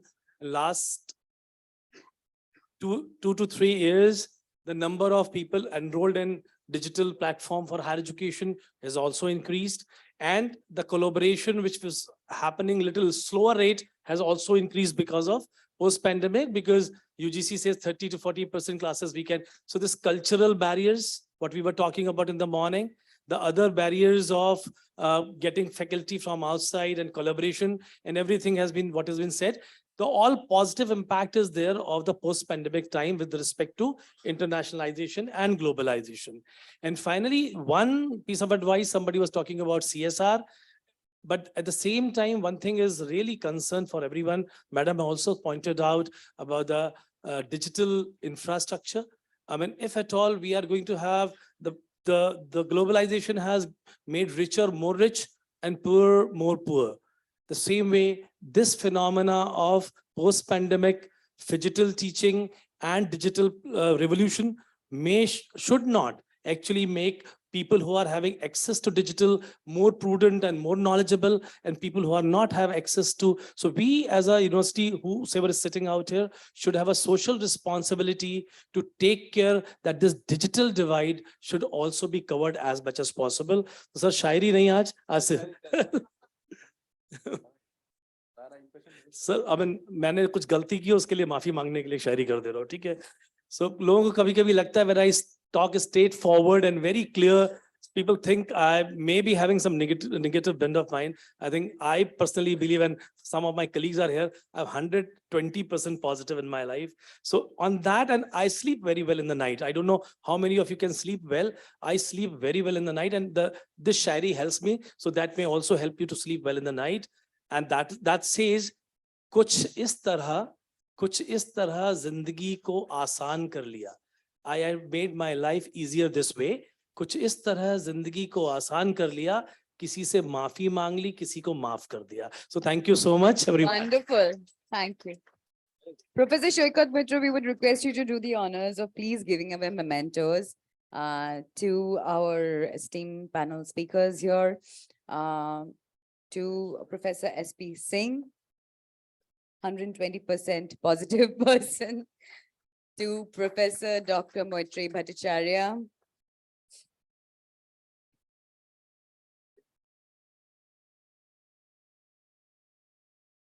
To Mr. Anirban Aditya.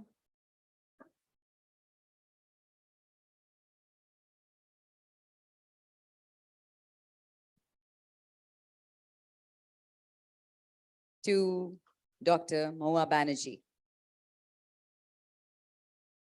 May I request all the esteemed panel speakers to please take a group photo in conclusion of the session defining globalization and new normal world.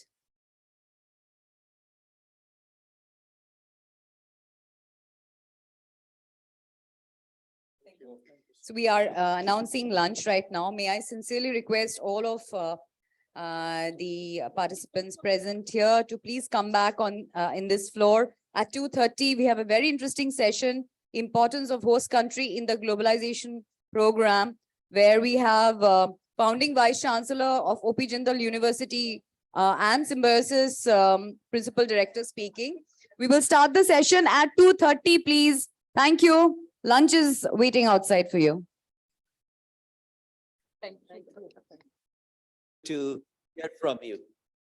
Namaskar. We have with us Dr. Vidya Varadkar, the Principal Director of Symbiosis Society and Pro-Chancellor of Symbiosis International University. Thank you, ma'am, for joining us. Namaskar, Dr. Vidya.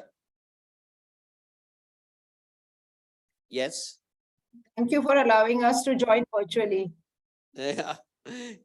But anyway, we know that people have very little time, but anyway, you have agreed to be with us in the virtual address. That itself is going to be very important because the session is something where both Professor Rajkumar and Dr. Vidya, both of them actually are experts because they are doing it for a long period of time. Because the importance of a host country and the impact of this globalization on the host country itself could be very really nicely analyzed by them. We have with us Professor Dr. Raman Jha, the ex-Vice Chancellor of Amity University, Jharkhand, and the Director, Administration and Policy, FELA Foundation. Thank you, Dr. Jha, for being with us. We have with us Professor Naveen Das, the Vice Chancellor of Adamas University, and they are actually working for a long period of time, having a number of collaboration with different international universities. So we can easily understand that now when we are talking about the globalization in the backdrop of global to local, how they think, what's going to be the impact of that one. And we have with us from JIA's group, Dr. Bidyut Majumdar. Thank you for joining us, and we are really interested to know from all of you. But let us start with Dr. Rajkumar. So over to Dr. Rajkumar, please.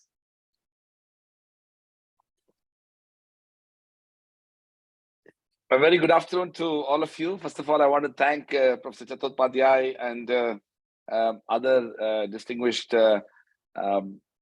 organizers for the Globalized Education Forum, the 5th edition of it that's happening in Kolkata. I have one complaint to make, that I would have very much liked to be in Calcutta and experience good food and company of all our distinguished friends. But conveniently, Professor Chattopadhyay chose to have both me and Dr. Vidya online.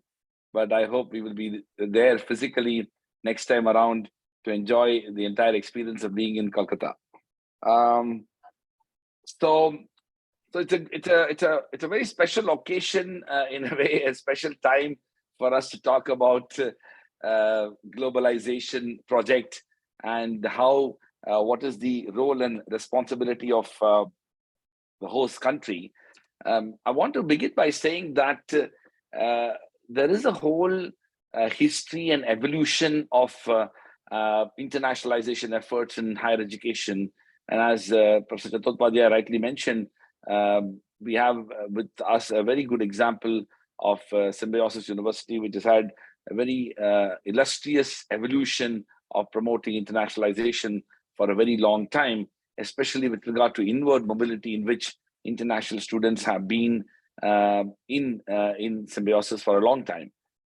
So I want to first flag by saying that we have a very long way to go in this entire effort with regard to internationalization. And as a country, when we are looking at 1,000 plus universities and nearly 50,000 plus colleges, over 1,700 law schools, and probably several thousand business schools. If you look at the higher education ecosystem in India, there is so much that needs to be done with regard to what India as a country need to do with regard to being a destination for higher education. The organizers of this conference have very beautifully called it as importance of host country. But the idea essentially is that the idea of host country essentially means that the country is prepared to host international students. It has a viable ecosystem to be able to hosting international students. So I'll quickly identify some of those big issues that I believe are critical. First and foremost is that If Indian higher education system, Indian university system needs to be a destination for international education, international students, we need to significantly raise the quality and standards of our academic institutions. We simply cannot have an education system with a fair amount of mediocrity deeply embedded in many of our institutions.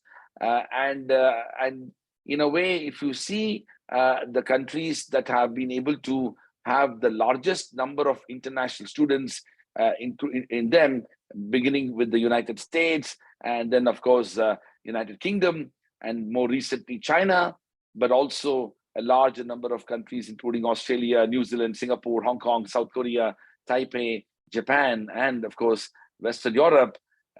These countries have for a very long time, developed and significantly transformed their higher education ecosystem and sector so that they are in a position to attract international students. So the first and foremost challenge that we have is we need to address the issue of quality and excellence for us to become a destination. Second is that this particular aspect of becoming a destination for higher education cannot be only confined to the things that people may come to pursue, specifically research relating to India. For example, there may be students who want to study Indian culture or Indian history, Indian art, Indian philosophy, or even issues surrounding traditional Indian medicine and yoga and things like that. That's not the way where we can actually become an international destination. Our expertise, our knowledge ecosystem should be compelling enough that the students should be able to come to study physics or nanotechnology or engineering or medicine or law or humanities and social sciences. So in some ways, it has to be a far more inclusive knowledge ecosystem whereby we become a destination for all aspects of seeking knowledge, acquiring knowledge, and also have research expertise in these areas. The third aspect of the being a good host country is that Indian higher education needs to become a brand in itself. As of now, it is not.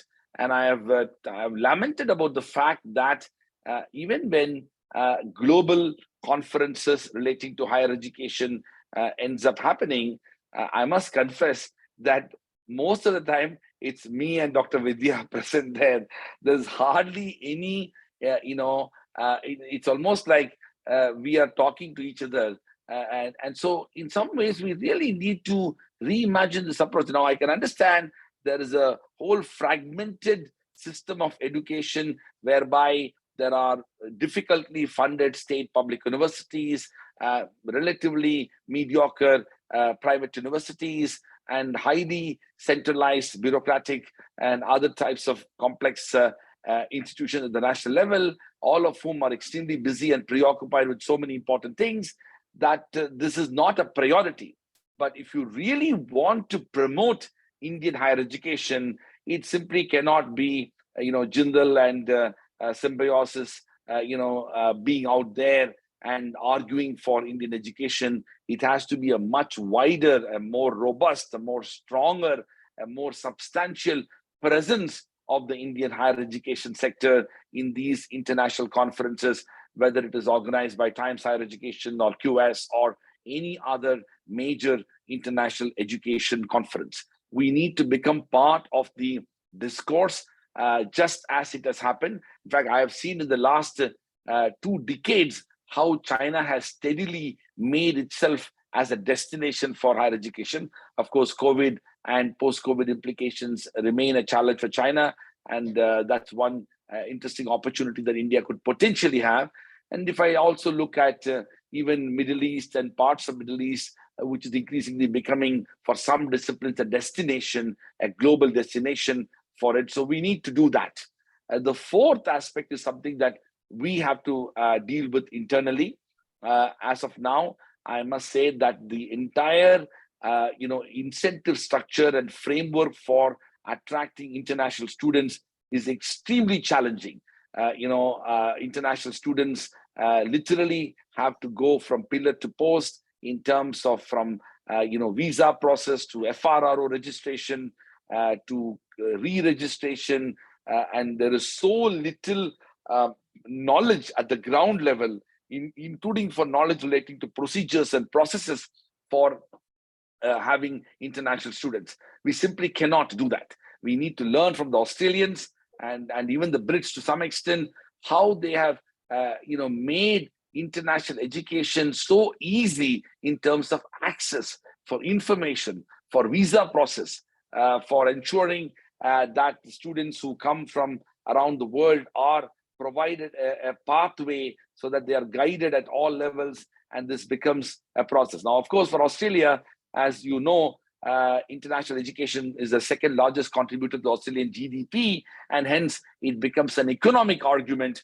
for Australia. And even Britain, for example, has dramatically done a U-turn both during the Brexit years and post-Brexit years, when successive prime ministers, despite having certain degree of discomfiture ideologically, has now the pendulum has swung in the other direction. Now they are creating more and more ways by which for Indian students to go there, including job opportunities, visa processes, everything has been relaxed. And so you can see how these countries are very systematically, very consciously, very deliberately, very creatively, very imaginatively working towards making international students attracted to those countries. And the fifth aspect, which I would say, is that we need to recognize that safety and security and well-being of international students has also been a major concern, especially for women, but also for other, while there have been sporadic incidents of violence against, Africans and people from some other countries, India has to step up. Our cities have to become safer. Our many other campus ecosystems should become even more safer, and we need to provide greater attention to the details of safety and security and well-being for making our India as a destination. And the sixth aspect is something that we all know, which is that the infrastructure that needs to have to attract international students needs to be dramatically improved across our public universities. But again, I am not wanting to talk about individual few islands whereby such things prevail. But if India has to be portrayed as a global destination for higher education, we need to look at infrastructure changes and developments in a much more holistic manner. So I want to end by saying that there is an enormous opportunity here, and where I want to pitch in is also the fact that this opportunity is not about foreign universities coming into India. I have expressed my views about it in an article in the Indian Express a few days ago, and I believe that has become slightly controversial, but we all have to say what we feel is the right thing to do in the best interest of our own country. But be that as it may, I strongly believe that there is an extraordinary opportunity for India to be a global leader for higher education, which is be based upon Indian institutions leading that way. We need to empower our own institutions. There are, as I said, 1,000+ universities, and there are new universities which are also emerging. Some of our colleges are large enough to become universities, and that's another area that we need to work on. We need to actually focus a lot more and pay attention to not so much about the British, the Australian, the American, and the European university to come to India, but we should focus on how students from Africa, Middle East, South Asia, Southeast Asia, especially from poorer countries in this part of the world, in these parts of the world, to aspire to come to India, so that India becomes a destination for higher education, as we can actually provide affordable higher education at not only at a reasonable cost, but in a higher quality that is simply unthinkable in most parts of the developed world. This, I believe, should be the future for when it comes to internationalization of higher education. I want to say that I will be staying for the next 12 minutes or so, 15 minutes or so, and then I'll have to leave. But it's such a pleasure to share some of my thoughts and reflections. And I want to thank the organizers, Professor Upadhyay, Professor Chattopadhyay, but also Raina Guha for reaching out to me to share some of my thoughts. Thank you. Thank you very much. And I'm sure that the way you have actually started the evolution of the internationalization promotion, that is actually very, very important. And you very nicely pointed out what are the need or the preparation for the country to have international students. Now, you mentioned about the 6 different aspects of it, and these aspects are very important as the preparativeness, but your positivism, you are very positive about that India is going to be the leader in it, and that sets the tone of this particular panel. And thank you very much. Now I shall move on to our next speaker, Dr. Vidya. Dr. Vidya is a Principal Director of Symbiosis Society and Pro-Chancellor of Symbiosis International University, which is ranked 14 amongst the India's top 25 powerful women. And Dr. Vidya has been instrumental in bringing in innovative approaches to promote internationalization of higher education in India. So over to Dr. Vidya, please. Thank you very much, Dr. Chattopadhyay, and thank you, Suranjan Das. I don't know whether he's here, but I cannot deny an invitation from him. And I was happy when Mrs. Raina reached out to me, and I'm glad to speak at this session. And as Raj, my dear friend and younger brother, very rightly said that I was wondering why he's not there, and I'm sure he must be wondering why I am not there. So, in any discourse on internationalization, globalization, both of us are always there. Just to come to this wonderful topic that you have selected, and I must say that this is the first session on internationalization that I'm speaking, and I'm sure Raj is also speaking on such a topic that you all have curated out, the importance of a host country in the process of internationalization and globalization. I don't think we had discussed this ever before in any of our discourses on internationalization of higher education. And I mean, it's very important to find out what are those reasons that a country or a host country can really say and be proud of being an internationalized country, or a country that has internationalization of higher education as an agenda. And we all know that, hundreds of years ago, India had this wonderful image of being the Vishwa Guru with Takshashila, Nalanda, and several other Indian universities, attracting a large number of foreign students, scholars, professors. And in fact, we educated several students from several countries. And even after that, for pre-independence times, we had students who came from far away countries coming and studying at our universities, which were much lesser in numbers. But I think post independence, there was a concentrated effort on massification of higher education. So we actually wanted to create our own people, our own citizens educated, and therefore we paid less attention to really attracting foreign students, or honestly speaking, projecting India, or reviving its age-old image of being a Vishwa Guru. And I think we really lost out in the post-independence era. And since the last five years, I would say, not even beyond 5 years, we again started talking about internationalization of higher education. And I must say that the national education policy has kind of given us an impetus over the last 2 years to discuss and have several discourses on promoting and projecting India as a higher education hub, at least in this part of the world. Symbiosis International University was established as a Symbiosis Society, a small organization for the welfare of foreign students 52 years ago. So when nobody spoke about internationalization of higher education, Dr. Muzumdar is founder, and I'm happy to inform you all that, I'm his daughter. And I've actually grown up in a house where if foreign students faced any kind of problem, homesickness,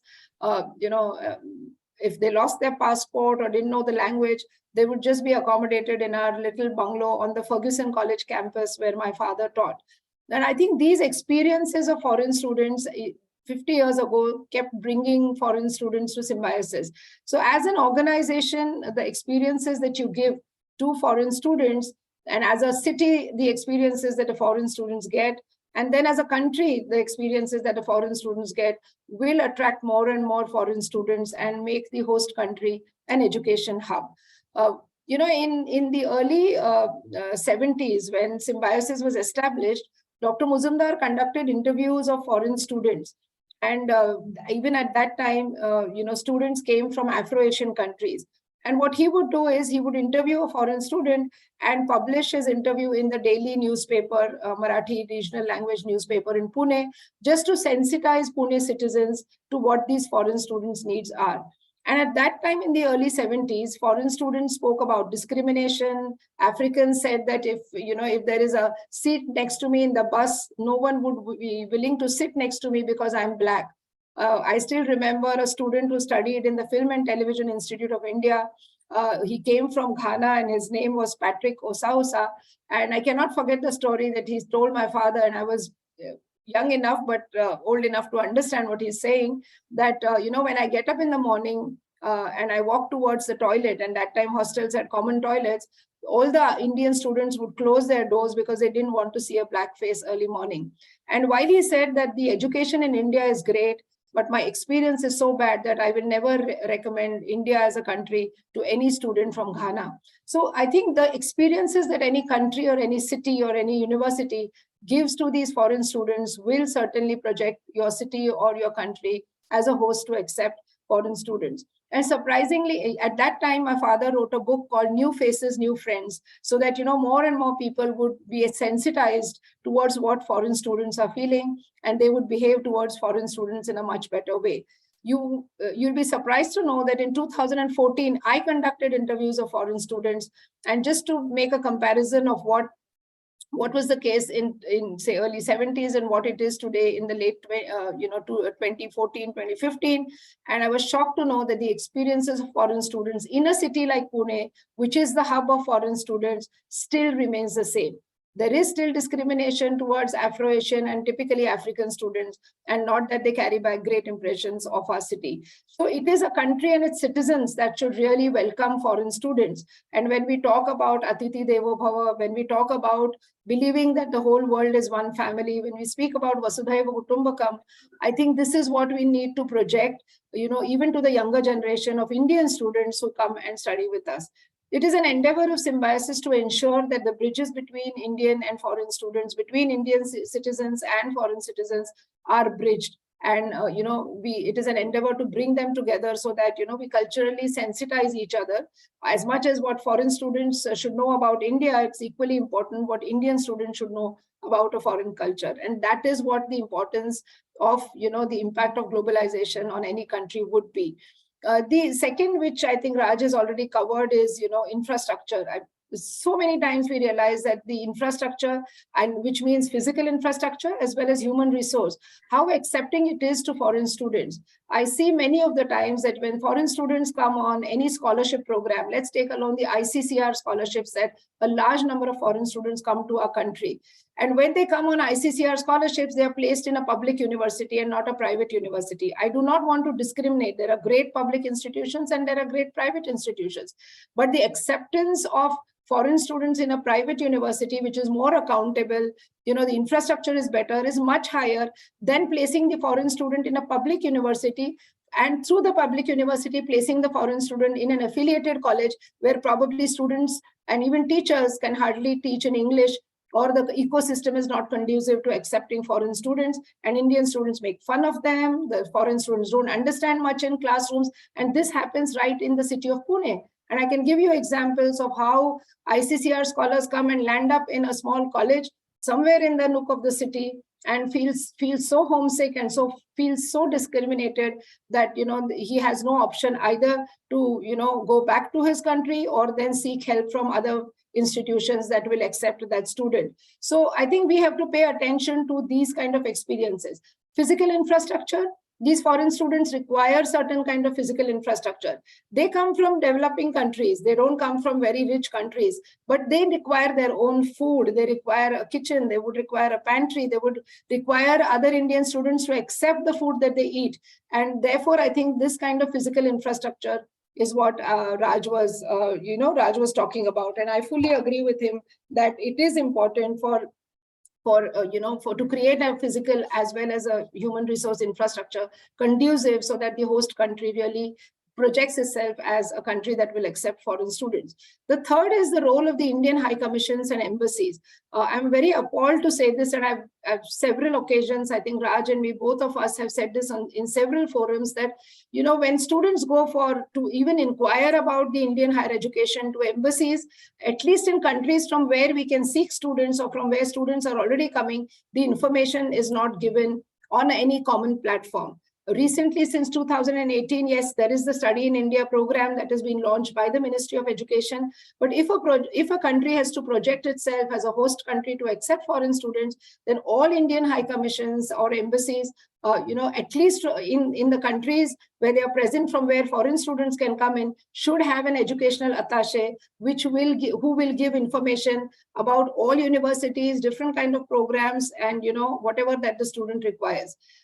So many times the people in the Indian embassy are so hostile to give visas to those foreign students to come to India, or have a bias against a city or against a university, that the foreign students may land up in a university that is not so well conducive, to them. So I think the role of Indian high commissions to project a country is equally important.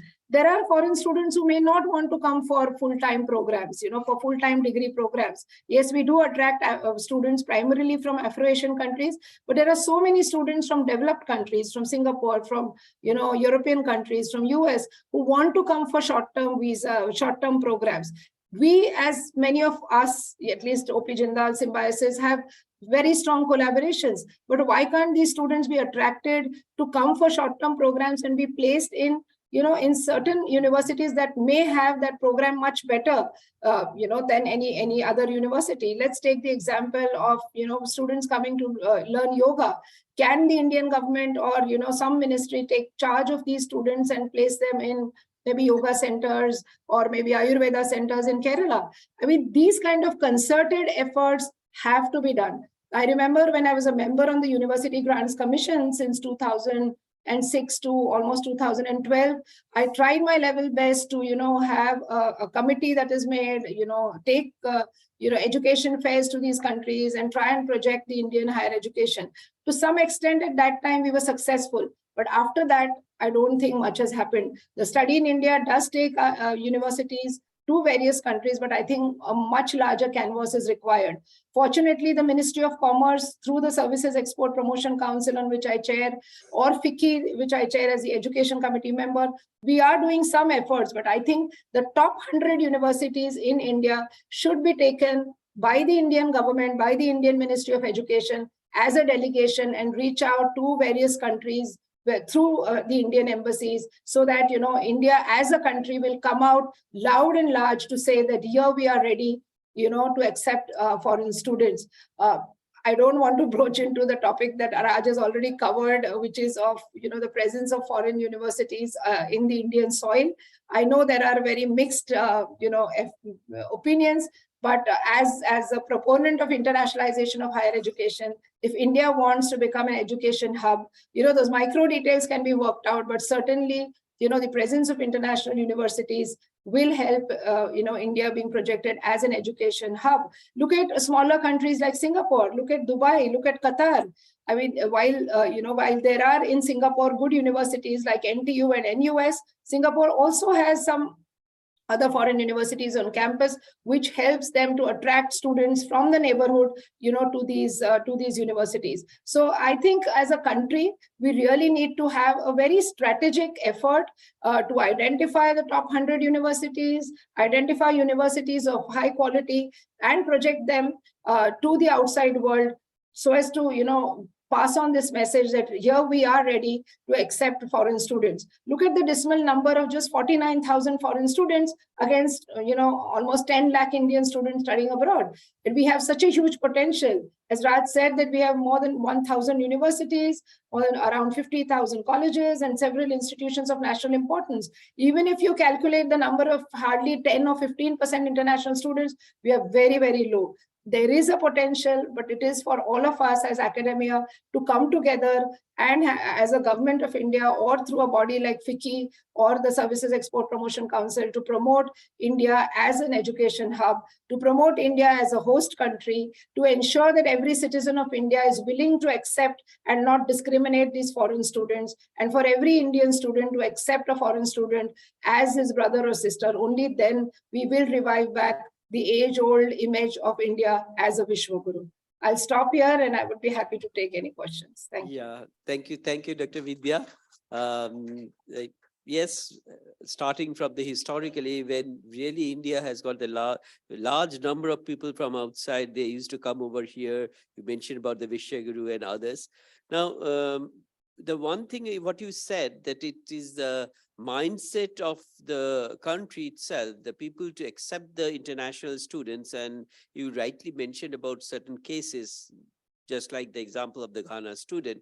These are the certain mindsets which are very important, and we have to come out of that to make it very actually successful venture. The other one you mentioned about this infrastructure, both physical and I think when you said physical infrastructure, that also incorporates a cultural thing in the mind, which is also going to be taken care of.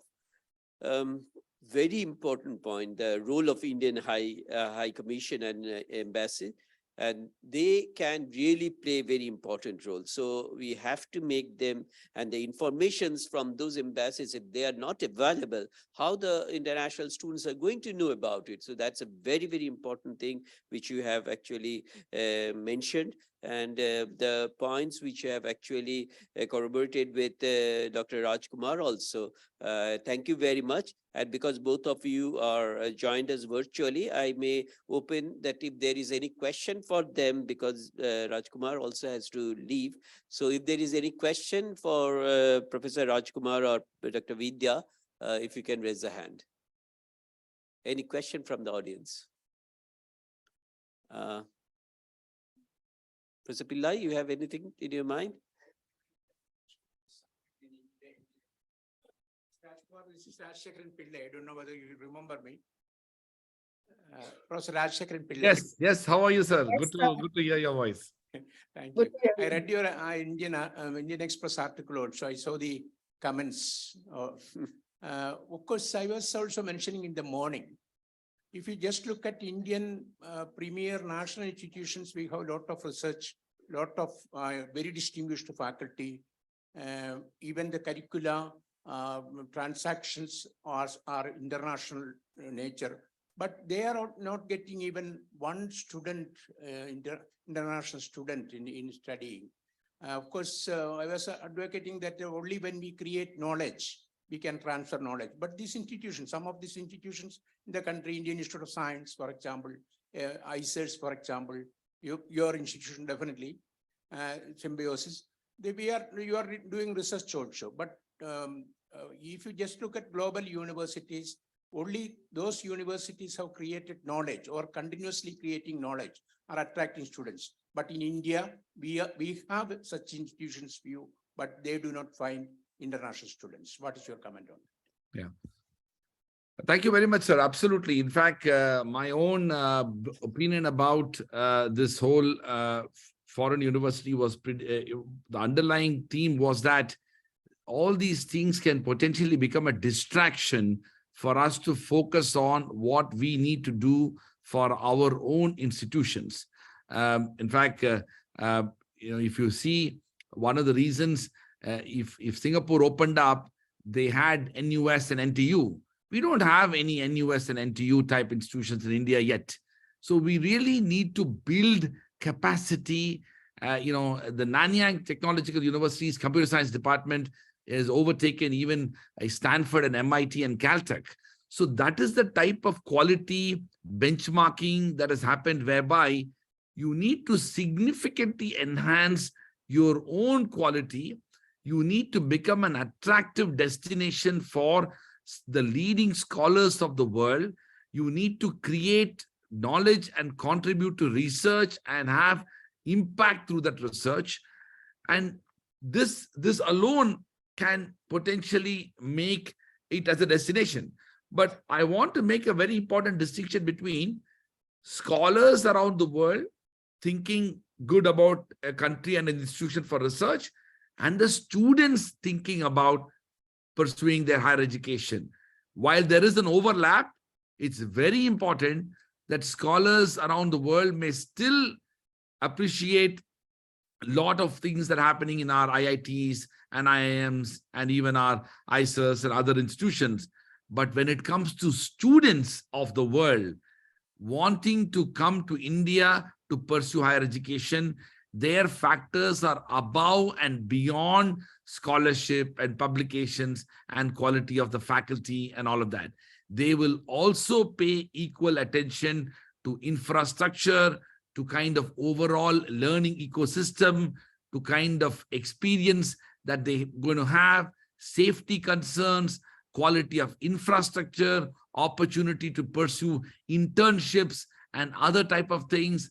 In some ways, they will be looking at India competitively with many other countries in the world which are offering international education opportunities.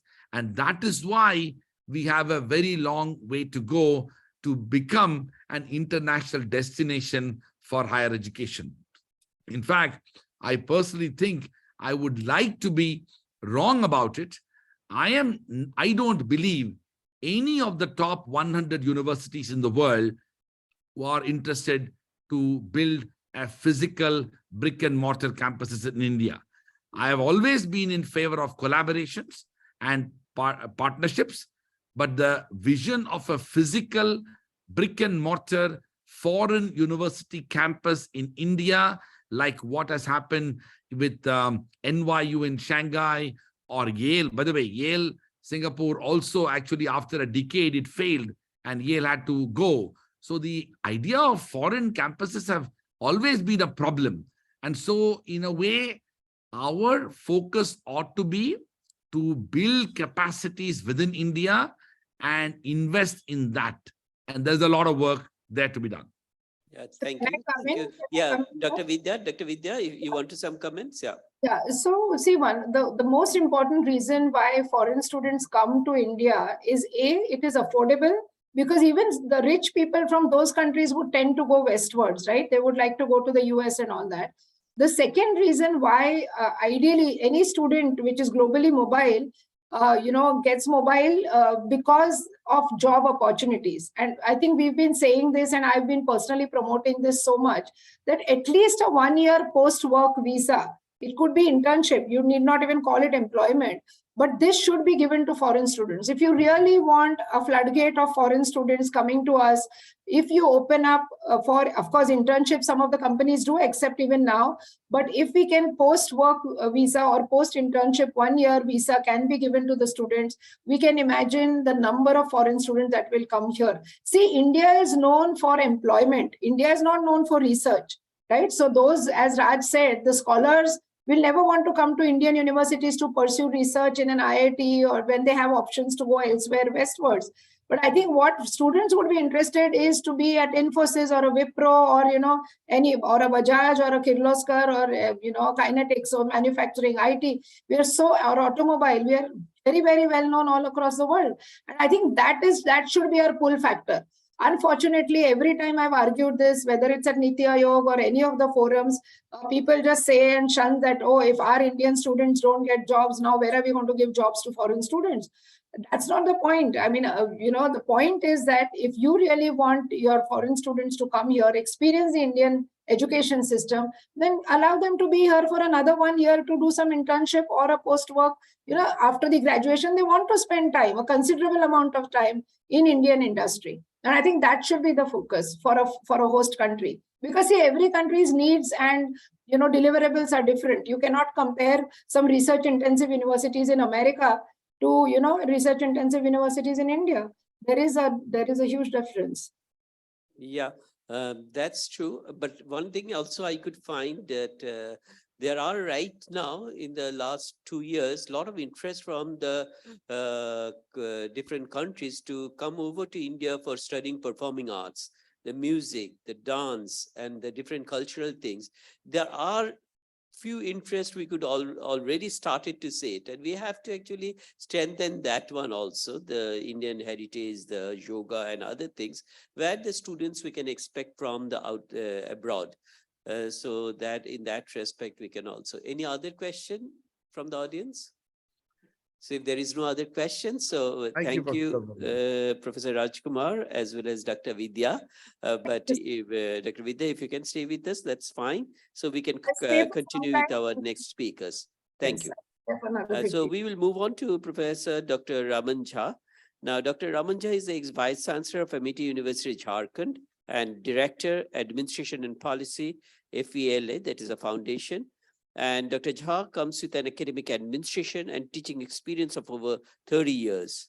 He established high-profile partnerships and research collaborations with leading universities in US, Malaysia, India, the UK, and Sri Lanka. Over to Professor Jha. Thank you, sir. Firstly, that our lunch was very heavy. And then we had two heavy speakers before me. And they have covered almost everything. In fact,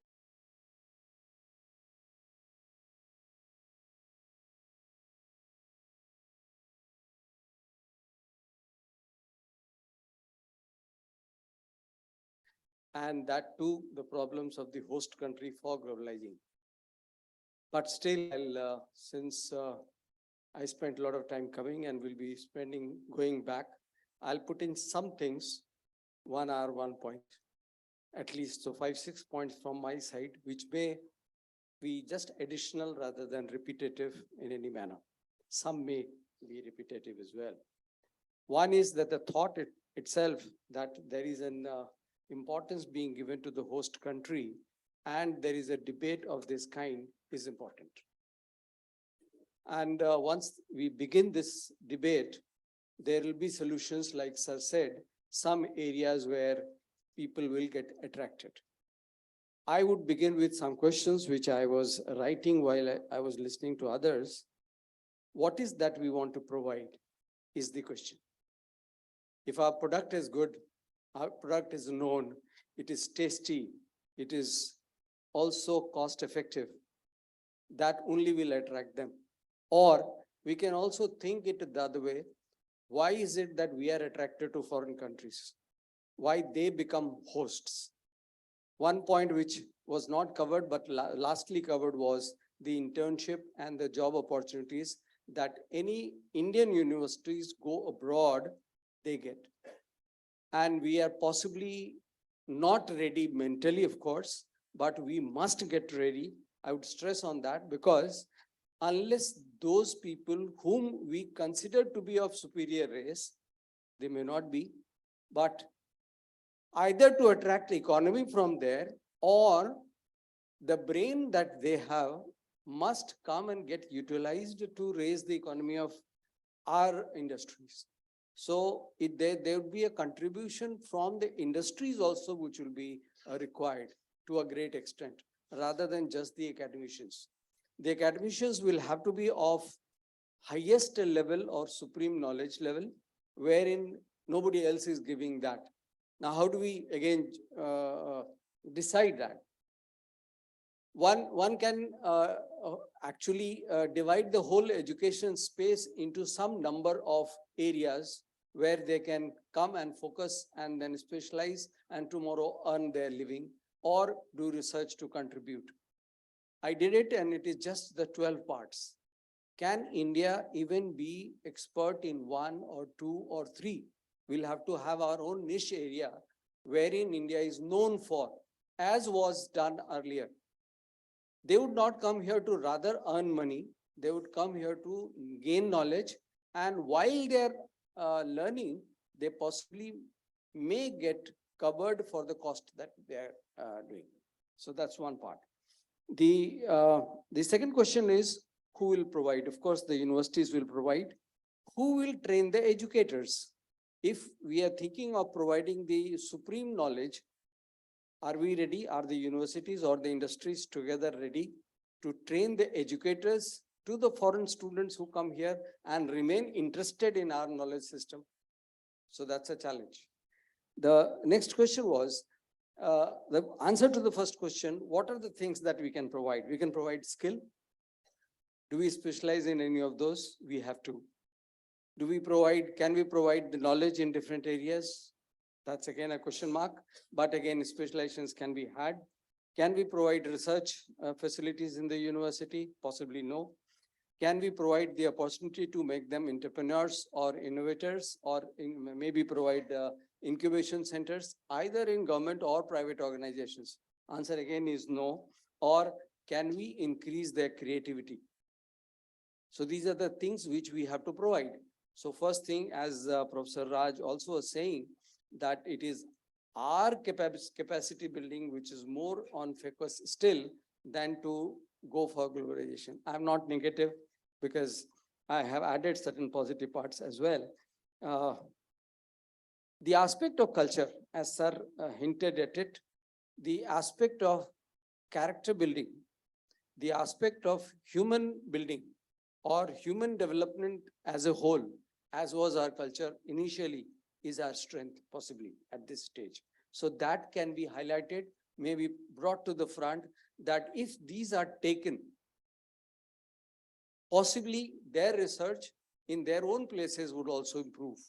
So understanding ourselves, self-realization, or possibly providing the leadership, or I would call that as conscious leadership, to those who are still more economic leaders rather than conscious leaders. So that can be one niche area where we specialize, maybe pass it on, and we have to advertise, no doubt.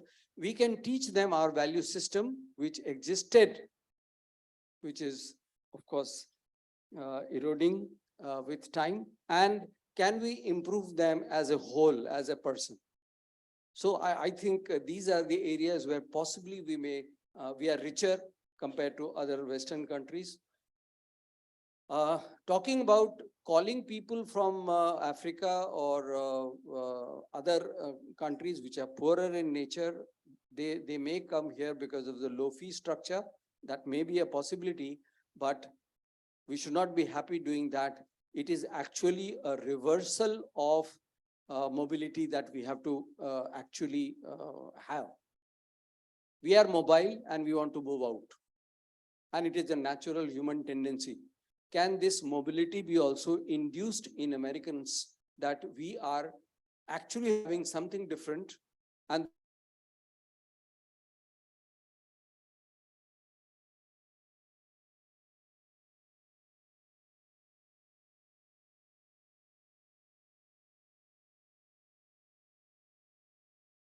this?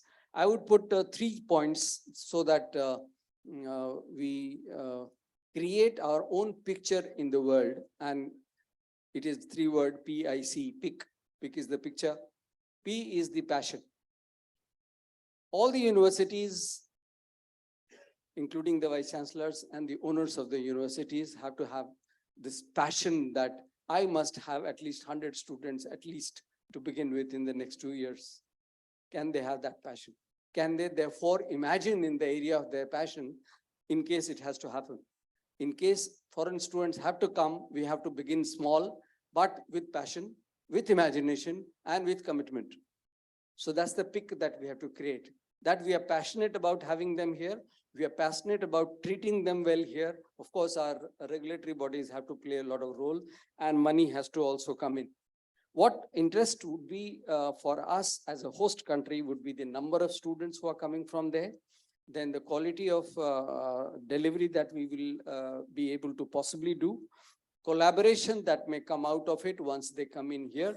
If some universities attract students and they take their degrees here, or they even do their schooling here, the parents also may try and shift here. So there is a possibility of collaboration, possibly in that area of knowledge. Then flow of funds is another through the collaboration, or the government may think of, that was my idea, government may think of giving some internationalization fund for each state.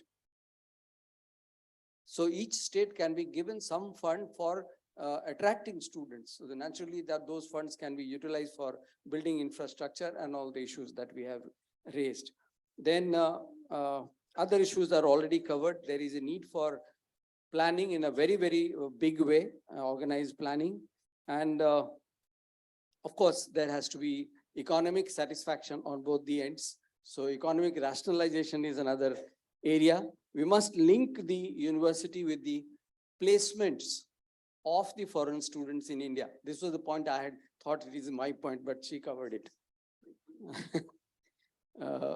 Anyway, then the term that I coined sitting here itself, it is that that we have to have a popular movement for reversal of this mobility. So how can we reverse? There has to be a commitment for thinking on those lines. There are some points on NEP that may not be of interest and not repeated therefore. And two more things which I just add, not taking more time, is India as a brand has to be developed. Unless we build that brand, unless we build our university brand also, we cannot develop in India itself. Unless we are known in the village, nobody comes to us even for a classroom tuition. Forget about other things. So we have to build our brand, and that is only possible through leaders. So I would propose, sitting here among the academic leaders here, that we should parallelly, apart from teaching students, start teaching leadership programs for our teachers. So educators must become leaders in education. Unless that happens, possibly branding is not possible. I'll end with that, with the hope that globalization should not be neglected because we are bad. It should be rather welcomed, because that possibly is another way of developing ourselves also in a competitive world like this. Thank you. Thank you. Thank you, Dr. Jha. Basically, the points what he wanted to highlight is the internship and the employment opportunities for the outsiders, how we can actually strengthen that one, and also to identify the niche area where India are already excelling, and then branding that so that people from other countries, they will know about it and they can come over and get it. Now, once the students are over here, the second part is there, that how actually those students are going to be trained. And for that, some sort of special training program should be initiated for the faculty members. And one of that particular program may be actually the leadership program, which will help them out to actually help this particular aspect of internationalization. So thank you very much, and we will move on to our next speaker and come back to you with any other question on it later on. So our next speaker is Professor Naveen Das, who is a Vice Chancellor of Adamas University. He was an erstwhile director of NSHM Business School. Professor Das has a rich experience in the higher education sector. Over to Professor Das, please. Thank you, sir. The one advantage of being one of the last speakers is that most of what needs to be talked about has already been talked about. And another advantage is that though you don't have to repeat much of what has been talked, but you get a fair idea about the framework, which in most of our minds is already clear. Listening to my previous two panels, and even the co-panelists of this panel, apart from the inaugural session, I think all of us, we now know that there is, on one hand, a distinct epistemic phobia against globalization, thinking that the institutions and the Ivy Leagues of the West would come and set up shops here. I'm sorry to use this word, but that's exactly what GATS has done. And on the other hand, there are narratives, there are ontological narratives, very clearly evident from the two speakers in this panel, the first two speakers, who have been successful in creating an international university, each one of them. These narratives are giving us the confidence that if we can do justice to the students, if we can make, or if we can build our house properly, inmates would come.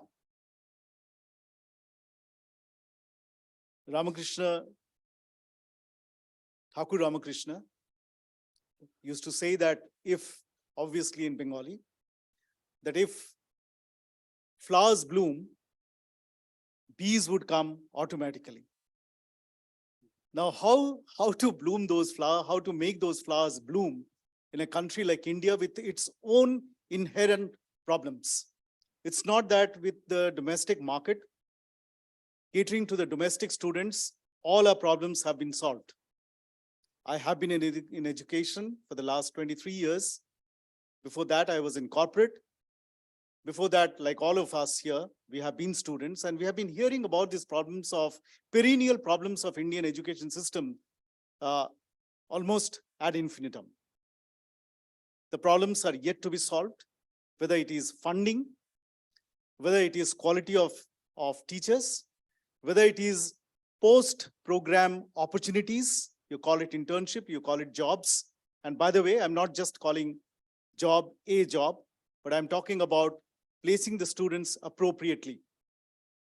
Many of the league schools in India today, I'm sure many of us are in touch with them. Many of us belong to those institutions. Majority of the students are being placed, but they are underplaced. We are all aware of the facilities that the Western counterparts have vis-a-vis what we can afford. Privatization of education has increased or helped increase the GER. But concomitant with the increase in GER, there is also a distinct eroding of quality. And I'm not just shedding tears like an old person who says that after I left my school, the school just collapsed. These are facts, and we have to grapple with all these facts. And on top of that, thanks to globalization, now we have to grapple with another problem of opening up of the market. Not long ago, about 31 years ago, a similar situation had come to India. Obviously, our back had already touched the wall, proverbially, very, very Indian proverb, as they say, and we had to open up the market and see what has happened to India. Today, we are dreaming of becoming a 5 trillion economy. Just imagine if we would have shut our doors in those days and not allowed foreign companies to compete with us. Today, we can boast of the Bajaj, we can boast of the Godrejs, we can boast of the Tatas, Jindals as multinational companies of this soil. I'm very, very hopeful, just to borrow Professor Pillai's words, that, sir, many of us are incorrigible positivists like you. We are optimists like you, and we believe that competition is also going to be better for us because we are still hankering for a few things which we cannot have within the milieu of what we are going through right now. And just to enumerate 2 or 3 of them, India has a distinct role to play, being an economic superpower, in lifting or uplifting the economy of this part of the world. While the Western institutions, the institutions from Western Europe, institutions from US, UK are welcome. They would come, or maybe they may not come, as Professor C. Rajkumar said. He was very confident that perhaps not the top 100, none from the top 100 might come. It might not come. They may not come, at least in our lifetime. But we have a role to play that in this part of the world where talent is as immense as the rest of the world, we need to be a part of this global education system. I think we have to accept this with open arms. Same happened with the automobile sector in Japan, Indian IT sector, Indian health sector, by the way. We are already a global player in the global healthcare sector. I'm sure the numbers would be better than this 1:20 ratio. Many of us, though we can afford, but we don't go abroad for treatment anymore. Indian healthcare system has improved to such a level that perhaps a CMC Vellore is as good as Johns Hopkins hospitals. While these are days when, as academic institutions, all the points, the 6 points that Professor Rajkumar mentioned, I think these are all there, very, very important. But he did miss, and Dr. Jha thankfully missed out on one very, very crucial aspect of funding. Global institutions, tying up with global institutions is definitely going to open the purse for all of us as collaborators and perhaps as larger milieu, larger ecosystem of institutions coming together for this part of the world. I would rather say that in the intermediate stage, instead of looking at the whole world, if we in India can open our doors and perhaps as an intermediate step to the countries, Southeast Asian and our neighboring countries, SAARC we have already opened. Many countries in our neighborhood have already started sending their students. But if we can open our doors to the rest of the South Asian countries, Asian countries to begin then, and then to the rest of the world, I think intermediate steps are going to make us much more confident and much more ready to face the world, the global world. With these words, sir, I hand it back to you. Thank you very much. Thank you.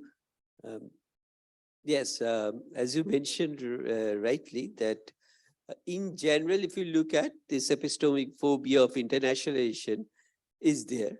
But right now, a lot of people are actually thinking about it from a different angle, and the reason why we organize it is actually to make the people aware of the plus and minus of this internationalization thing.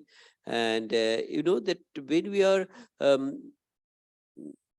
when you have mentioned about this ontological narration, I find that these are something very important points, actually. These are things which are inside our mind, and we should look after these things. Very rightly, you mentioned about the Thakur Sri Ramakrishna's quote. Absolutely right, that if the flower blooms, the bees are automatically will come. And that itself says that it's our strength. We have to actually make ourselves better so that the people will come over and actually join us in this particular project. You also identified, mentioned about certain sectors where we are improving in a very big way, and people from different countries are looking forward to that. And that not only the countries, Southeast Asian countries, but I could find that in certain health sector, many people from even England as well as US, they are also coming over here. And there is a common thing when my US friends are used to say that we have to go to India for getting the immunity in us. So it is because of the less amount of immunity, this immunity tourism is becoming very popular right now with term over there also. So let's look forward to this, and we are going to move on to our last speaker. Mr. Simarpreet Singh, Director of JIS Group, could not be able to join us, but we are very happy that Vidit Majumdar, who is the GM of JIS Group, is with us. So over to Mr. Majumdar, please. Okay, thank you and good afternoon. Actually, all the speakers have said everything regarding getting the students from abroad. But I'll share some experience of our university and the group, GIS group, where we have enrolled more than 10,000 students last year.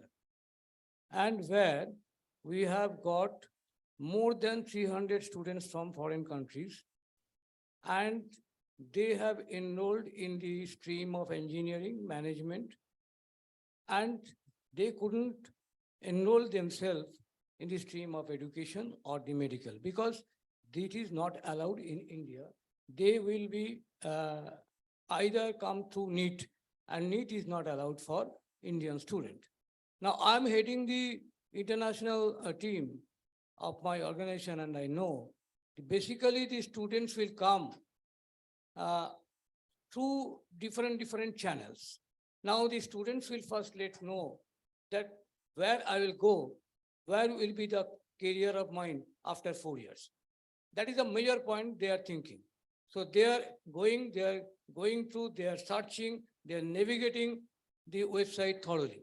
They are looking that which are the courses they are offering, and they are looking that what is the course fee, what is the scholarship is there, what is the infrastructure is there, and particularly, is there any employability facility is there when they are studying. So they are getting some chance to do some job while they are studying.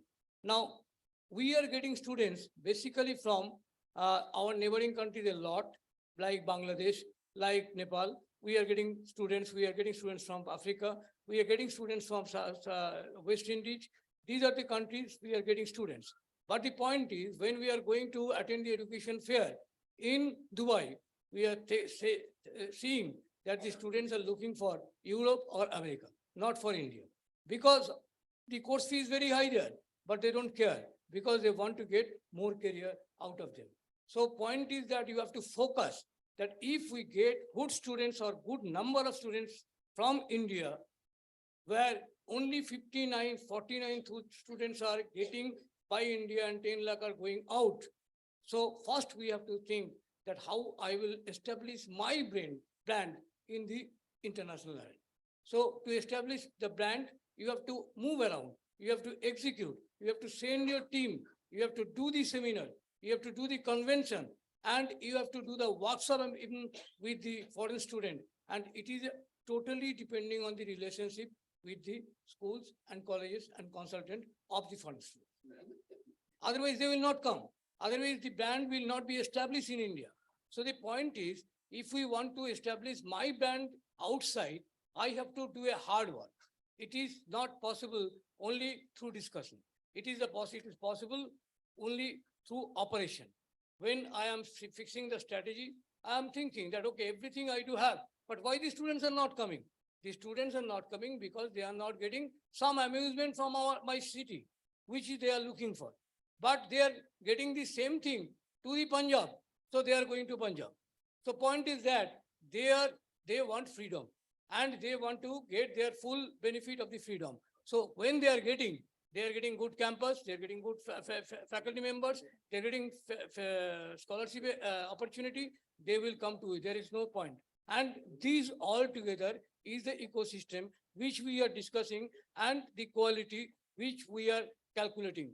So we implemented the system of the education also in a transforming form that is known as flip learning. So flip learning means you can learn, you can come to class, it will be a short form class, and you can attach with IIT or IIM if it is required, and you can ask your teacher from anywhere about your questions. So these are the things we have to do the research, and we did it, and we are implementing it in our colleges. But point is, all colleges are not entitled to get foreign student. The foreign student if you want to get foreign student, if it is under public university, there are some norms. So if I am under MACOUT, there is some norms. There is supernumerary quota. So I cannot go beyond them. And I cannot go get 15% of the total intake as per AICTE rule. But if I want to get more student in my university, university can take any number of students. Only it is not applicable for the BCI because the law is different in different countries. So for law students, it will be difficult to get. For B.Ed student, it will be difficult to get. But for computer science, for management, for science, for liberal arts, it is possible. So by that way, we are doing hard work or research work every year, and we are getting the double number of the students than the last year. So this is the part which has to be taken care by all institutes who are looking for the foreign student. And this is the importance of the host university. Because host university, if the host university doesn't know the rules and regulation where, how the student can get, and what is the rules is to get the visa, to get the work permit, I can say that, okay, the student may work, but the work permit is not being provided by the government, they cannot work. So it is a liaison, it should be a liaison in between government also. And if the government will back you, then only you can give the work permit. For this reason only, we are losing the student. They are going to the Malaysia or somewhere where they are getting the jobs while they are learning. Another point I need to add, that important factor is you are providing scholarship, because whatever your course fee is there, the students are coming from Dubai, the students are coming from Malaysia, they are looking for the scholarship because they are giving you the extra charge. And whenever they are giving you the extra charge, they will look for the scholarship and how much scholarship you are giving them and what is the basic benefits they are getting out of it. Because you have to fix up the infrastructure not. You have to give them international hostel facility. Because there is a total difference in between hostel, normal national hostel and international hostel. International hostel will be AC, international hostel will be single room, international hostel should be and has to be with attached bathroom. So if it is not being provided by your institute, they will not come. So the institutes like Symbiosis, like VIT, like Manipal, who are getting the good number of, or like LPU, who are getting good number of foreign students, they are actually providing lots of facilities which is not being provided by the other universities due to the unawareness that how the brand should be established in the abroad market, in the international market. It is being discussed in ICC level, in FICCI level, in CIA level, everywhere. But the point is, the number is not increasing. If you want to go for the increment of the number, you have to make a team, you have to do the research, you have to follow it up, and you have to get the particular result, and you have to review that how you will go up in the next year. So this is my experience, and with this experience we are doing, and GIS is heading with this experience. So it is actually, I need to say with my conclusion, that whatever the Indian brand we are saying, actually we are competing with each other. Actually, all institutes are competing with each other to get the foreign student. And if we get foreign student by all institutes, that will be a good number. So certainly everybody should be under one umbrella, backed by the government and helped by the academic industry. So it will be a B2B, it will be a B2G, and it will be a C2C platform. So everywhere, if we can exchange, if we can review, if we can form a committee, core committee to follow it up, certainly the number will be increased and the host will be given that much importance by the abroad student. Thank you. Thank you, Mr. Majumdar. So you could find it out that the points raised by all the panelists are regarding the concern that what's going to be the importance of the host country, the role played by host country, which will attract the international students. But everybody mentioned about that quality of education or the contents or the areas where we can actually make a niche actually, that is very important, as well as the ecosystem where the infrastructure, both physical as well as the cultural infrastructure, the mindset, all these points are very important while considering this. And with this, I am sure that the last point, what everybody also thought about, is we have to make ourselves aware of the fact that if it is an important thing, and if India has to play a very important role in attracting the foreign students, all of us has to play very important and role, and we have to be serious enough to think, yes, it is important for us. With this, I just like to thank all the panelists who are with us right now, virtually as well as with physically, and end this particular panel discussion. Over to Pooja. Thank you so much for once again another very engaging session. And with the end of this session, I would request our session chair as well as our summit chair, Professor Dhrubajyoti Chattopadhyay, to kindly hand over the mementos to our esteemed panelists. Professor Dr. Raman Jha, ex-Vice Chancellor, Amit University, Jharkhand, and Director, Administration and Policy, Fela Foundation. To Professor Naveen Das, Vice Chancellor, Adamas University. And Mr. Bidyut Majumdar, General Manager, JIS Group.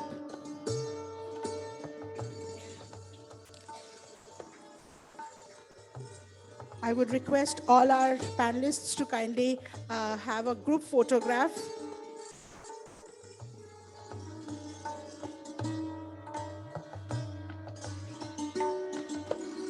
We were also extremely privileged to have two very esteemed panelists joining us virtually today, Dr. C. Rajkumar and Dr. Vidya Yeravdekar.